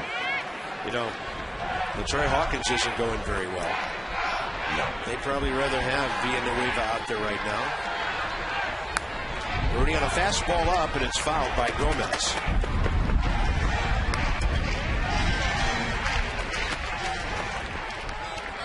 So the Brewers trying to improve their record to 5-7, even with a loss. The Nats would be back at the 500 mark. Marlins beat the Phillies 2-0. Atlanta's trying to close out a game the Rockies trying to close out a game in the bottom of the 9th at Atlanta. A footnote on our upcoming series: Houston Street is not their closer, Rob. He hasn't been right for a while. So they're trying to close ball games for the most part with Franklin Morales, a left-hander. In the air to right, Guzman handles that for the first down. Nice job by Brian Bruni not giving in on that. One of the things he struggled a little bit is finding the slider and the touch of it. Gomez hasn't really hit anything the whole series. Just keep pumping 95, and eventually he popped it up to the right side. Villanueva, the hitter, 5 for 56 career with 3 ribbies.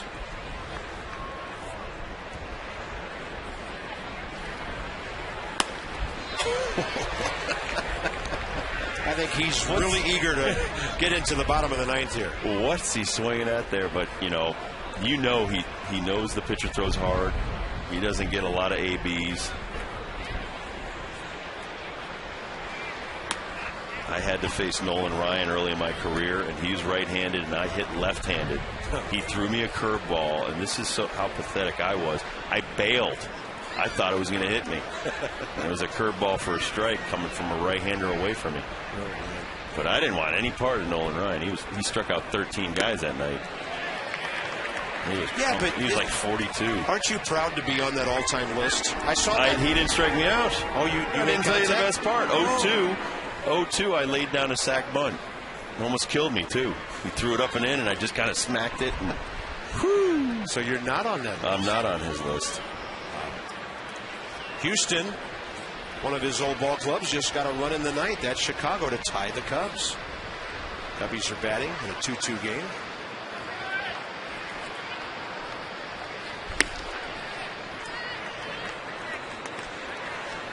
Arizona just underway with a run at San Diego. Giants Dodgers just underway. Mets at St. Louis tonight, the Sunday night game. Baltimore has 3 early runs at Oakland, trying to break a 9-game losing streak. And 2 outs as Bruni strikes out Villanueva.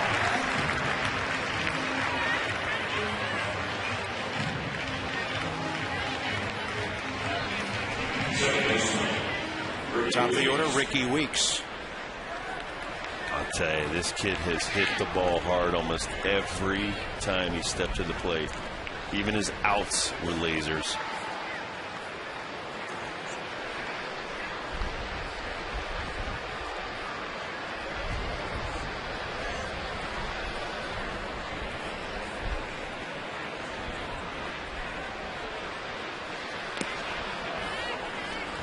Ricky Weeks today, 2 doubles, a walk, single double, a walk, a hit batter, and 3 hits in this series. In 11 at bats, but he's been on 4 times today.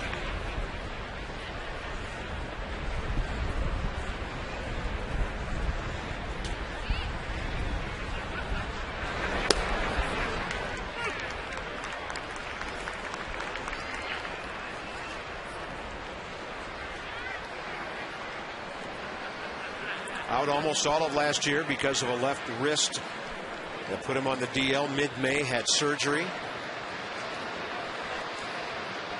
Didn't he get hit by a pitch or something, broke his wrist? Yeah. See, that's some good stuff right there from Bruni. Missed with the first slider, got the second one in there, and then he pumps 93 right by him. If we can get him tuned up like that to set up Caps, we'd be going good. 93 right there, right by Ricky Weeks, and as I told you, he's been smoking everything.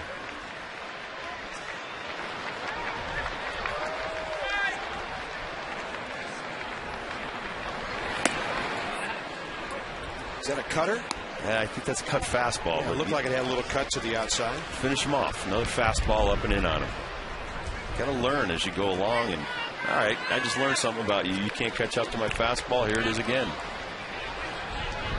Keep throwing them until these guys hit them. Yeah, pitchers will tell you. The hitters will let you know what's working. Yep. Too high. It would be nice to see Brian get through an outing without a walk. Yep. In 4 1/3 innings coming in, 7 bases on balls. He just needs to put some 1, 2, 3 innings together and he'll be fine. It's not a question just trying to pump fastballs in there. Locate them. Hit your spots. Good 3-2. Yep, good 3-2 slider right there. I mean, he does need something off speed, but when you're facing guys one time, you don't necessarily always need off speed, especially the light hitting like a Carlos Gomez. Just keep pumping it in there. That guy's not going to catch up to your best stuff. You have to believe in your best stuff. Rockies are going to be in a bad mood when they arrive tomorrow. Atlanta just got a walk-off hit in the bottom of the ninth to beat them 4-3. Right field line. Long run. Guzman. Nice try. Yeah, that was a good slide. And well played.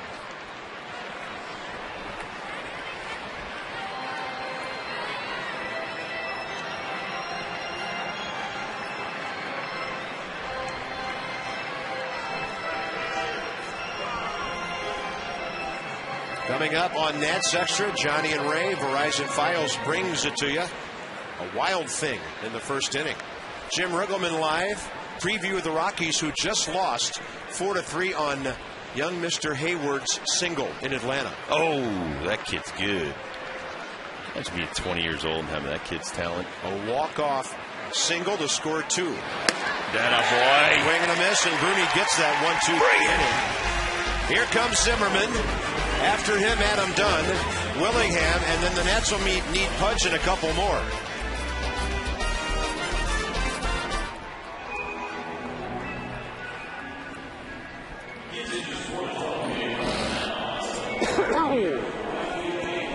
Yeah, Chip, do we want plenty of time? I don't think so.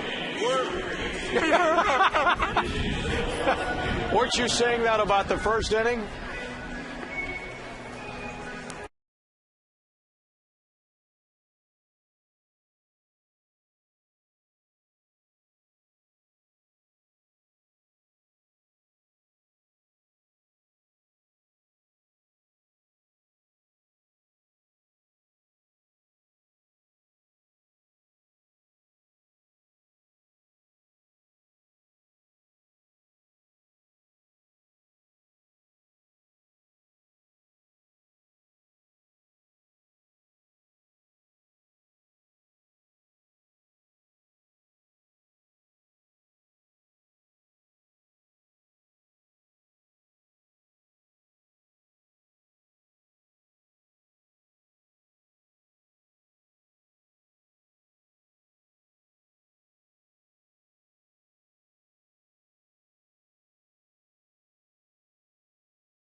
The Nats have 3 outs with which to work.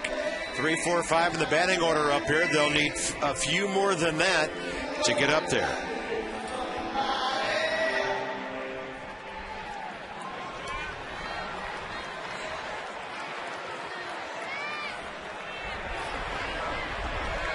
Ryan Zimmerman 2 for 4 in the day. Pair of singles, a couple of RBIs. Nats have actually out-hit the Brewers 15-11, but trail by 4.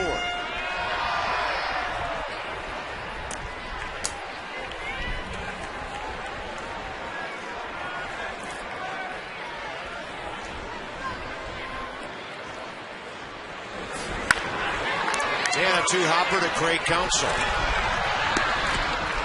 I think that hamstring's 100%. I think Ryan's moving just fine. Come on, Big Bad Dunn. We need you to get on board with the rest of the train. Let's go.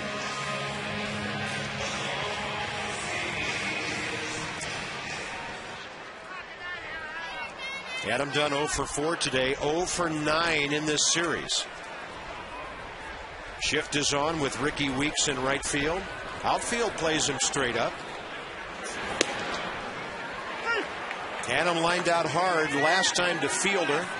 Craig Counsell is up the middle. You know, I like that. Claudio Vargas challenging him. He's got a 4-run lead. Knows this guy could probably hammer it 500 feet. And Dunn will drop one into center. Yeah, give Claudio a little credit, though. He challenged him. He didn't go out there and throw him a couple of change-ups. Next up will be Willingham. Josh is 1 for 4 today. With a base hit to left center last time up. I apologize, Villanueva. Vargas will figure as the winning pitcher unless the Nats come back and tie this thing. After Davis couldn't even go 5 innings with a 10-run lead.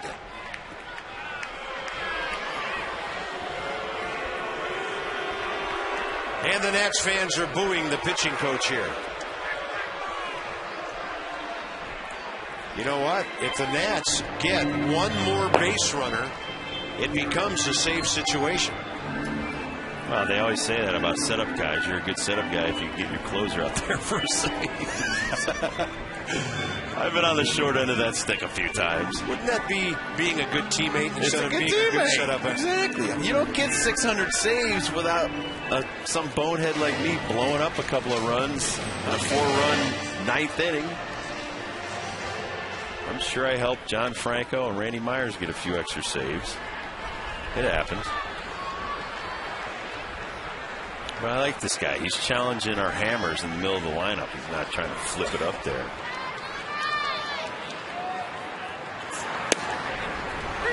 Hard-breaking ball for a strike to the outside corner. Yeah, see, the pitching coach came out and go, all right, start pitching again. Of course, that blows my theory that every time the pitching coach comes out, the next pitch is a fastball. Oh, well, but not with Rick. But Willingham is a first pitch fastball Absolutely, hitter. And that's probably what Rick Peterson told him. And probably the same thing with Pudge coming up behind him.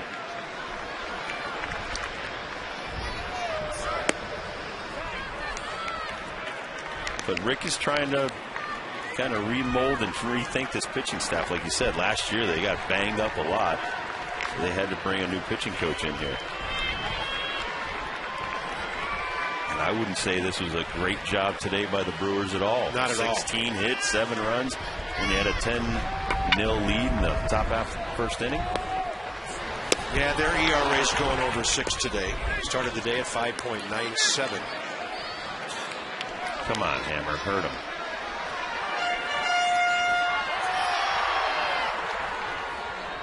Ball game started at 1:36. It's just after 5 p.m. Long, long day, lots of offense. An uphill climb for the Nats all day. They've clawed their way about 2/3 of the way up that hill. Willingham now trying to stay alive on a 1-2 pitch.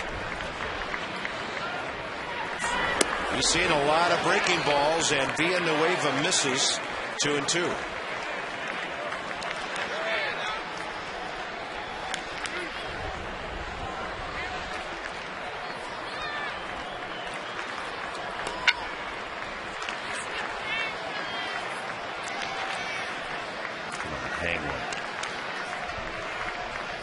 Hey, you're up 4 or throw a fastball. Breaking ball, Willingham to third. McGee. No! Did he ever have it? He did. No way. I don't even think he caught it. They're saying Ricky Weeks caught it. He fumbled it on the exchange. A little too early. It'll be 5-4 on the fielder's choice. Let's see on the takeaway if he drops this. There's the curveball. It's hit to McGee. He throws it over to Weeks. I don't know if he had control.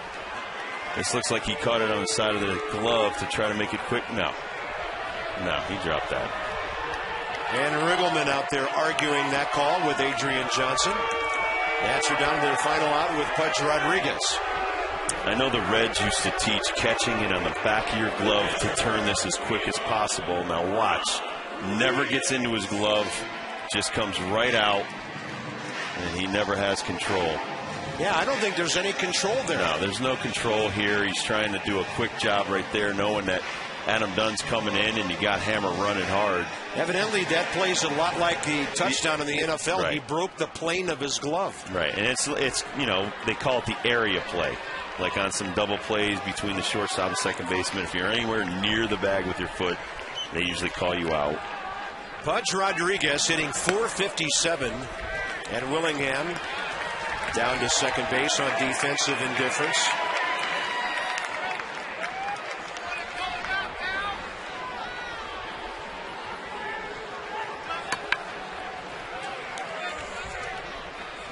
Boy, they got more little meetings, and let's try to stop the momentum deals going on. We're still at 4 runs with 2 outs. 9th inning, let's go. Pudge Rodriguez 3 for 4 today. A pair of doubles, an RBI single. Well, Pudge needs another double right here, another ribby.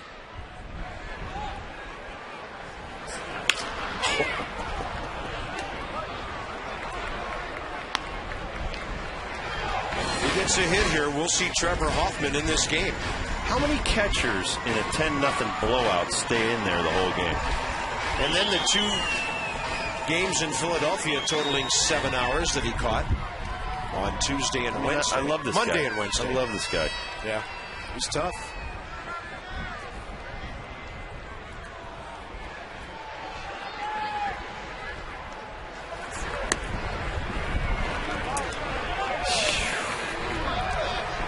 The pitching coach went out and said, go soft, lob it in there.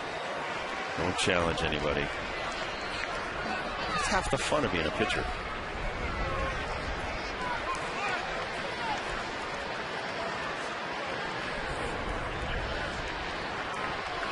Two 2-1 to Pudge. I can pay. Locked him up with a breaking ball. That was a good one. It's filthy. Being a waiver right here. This is pulling the string. Get on top. Great follow through. Great rotation on the ball there.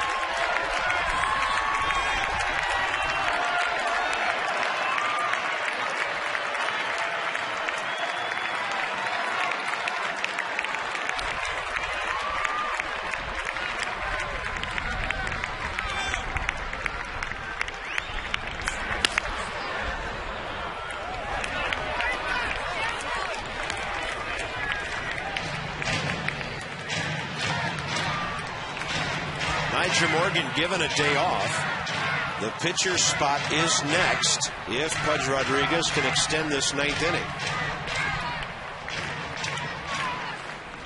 I thought I saw the general manager behind Maggie there making a deal. I think they just traded you, Bob.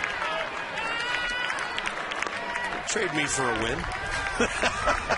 I'll give it up for the team.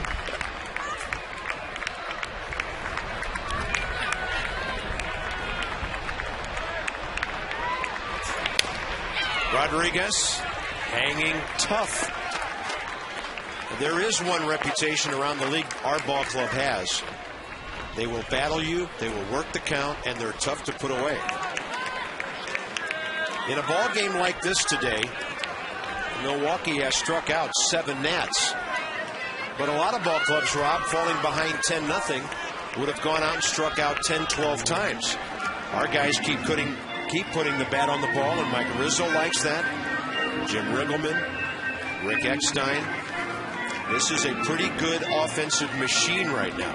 Well, I can tell you right now, though, Mike wants to win. He's ticked. Of course, so we all want to pay. It's like that guy in Top Gun.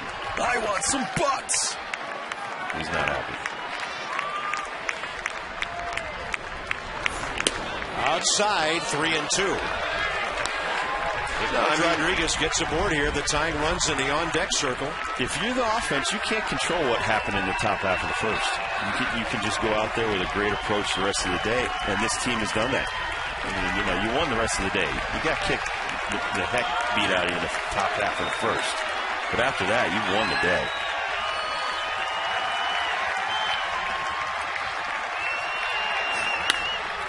Out to short. Counsell has it. And the Brewers salvage a game of this series with a 10-run first inning.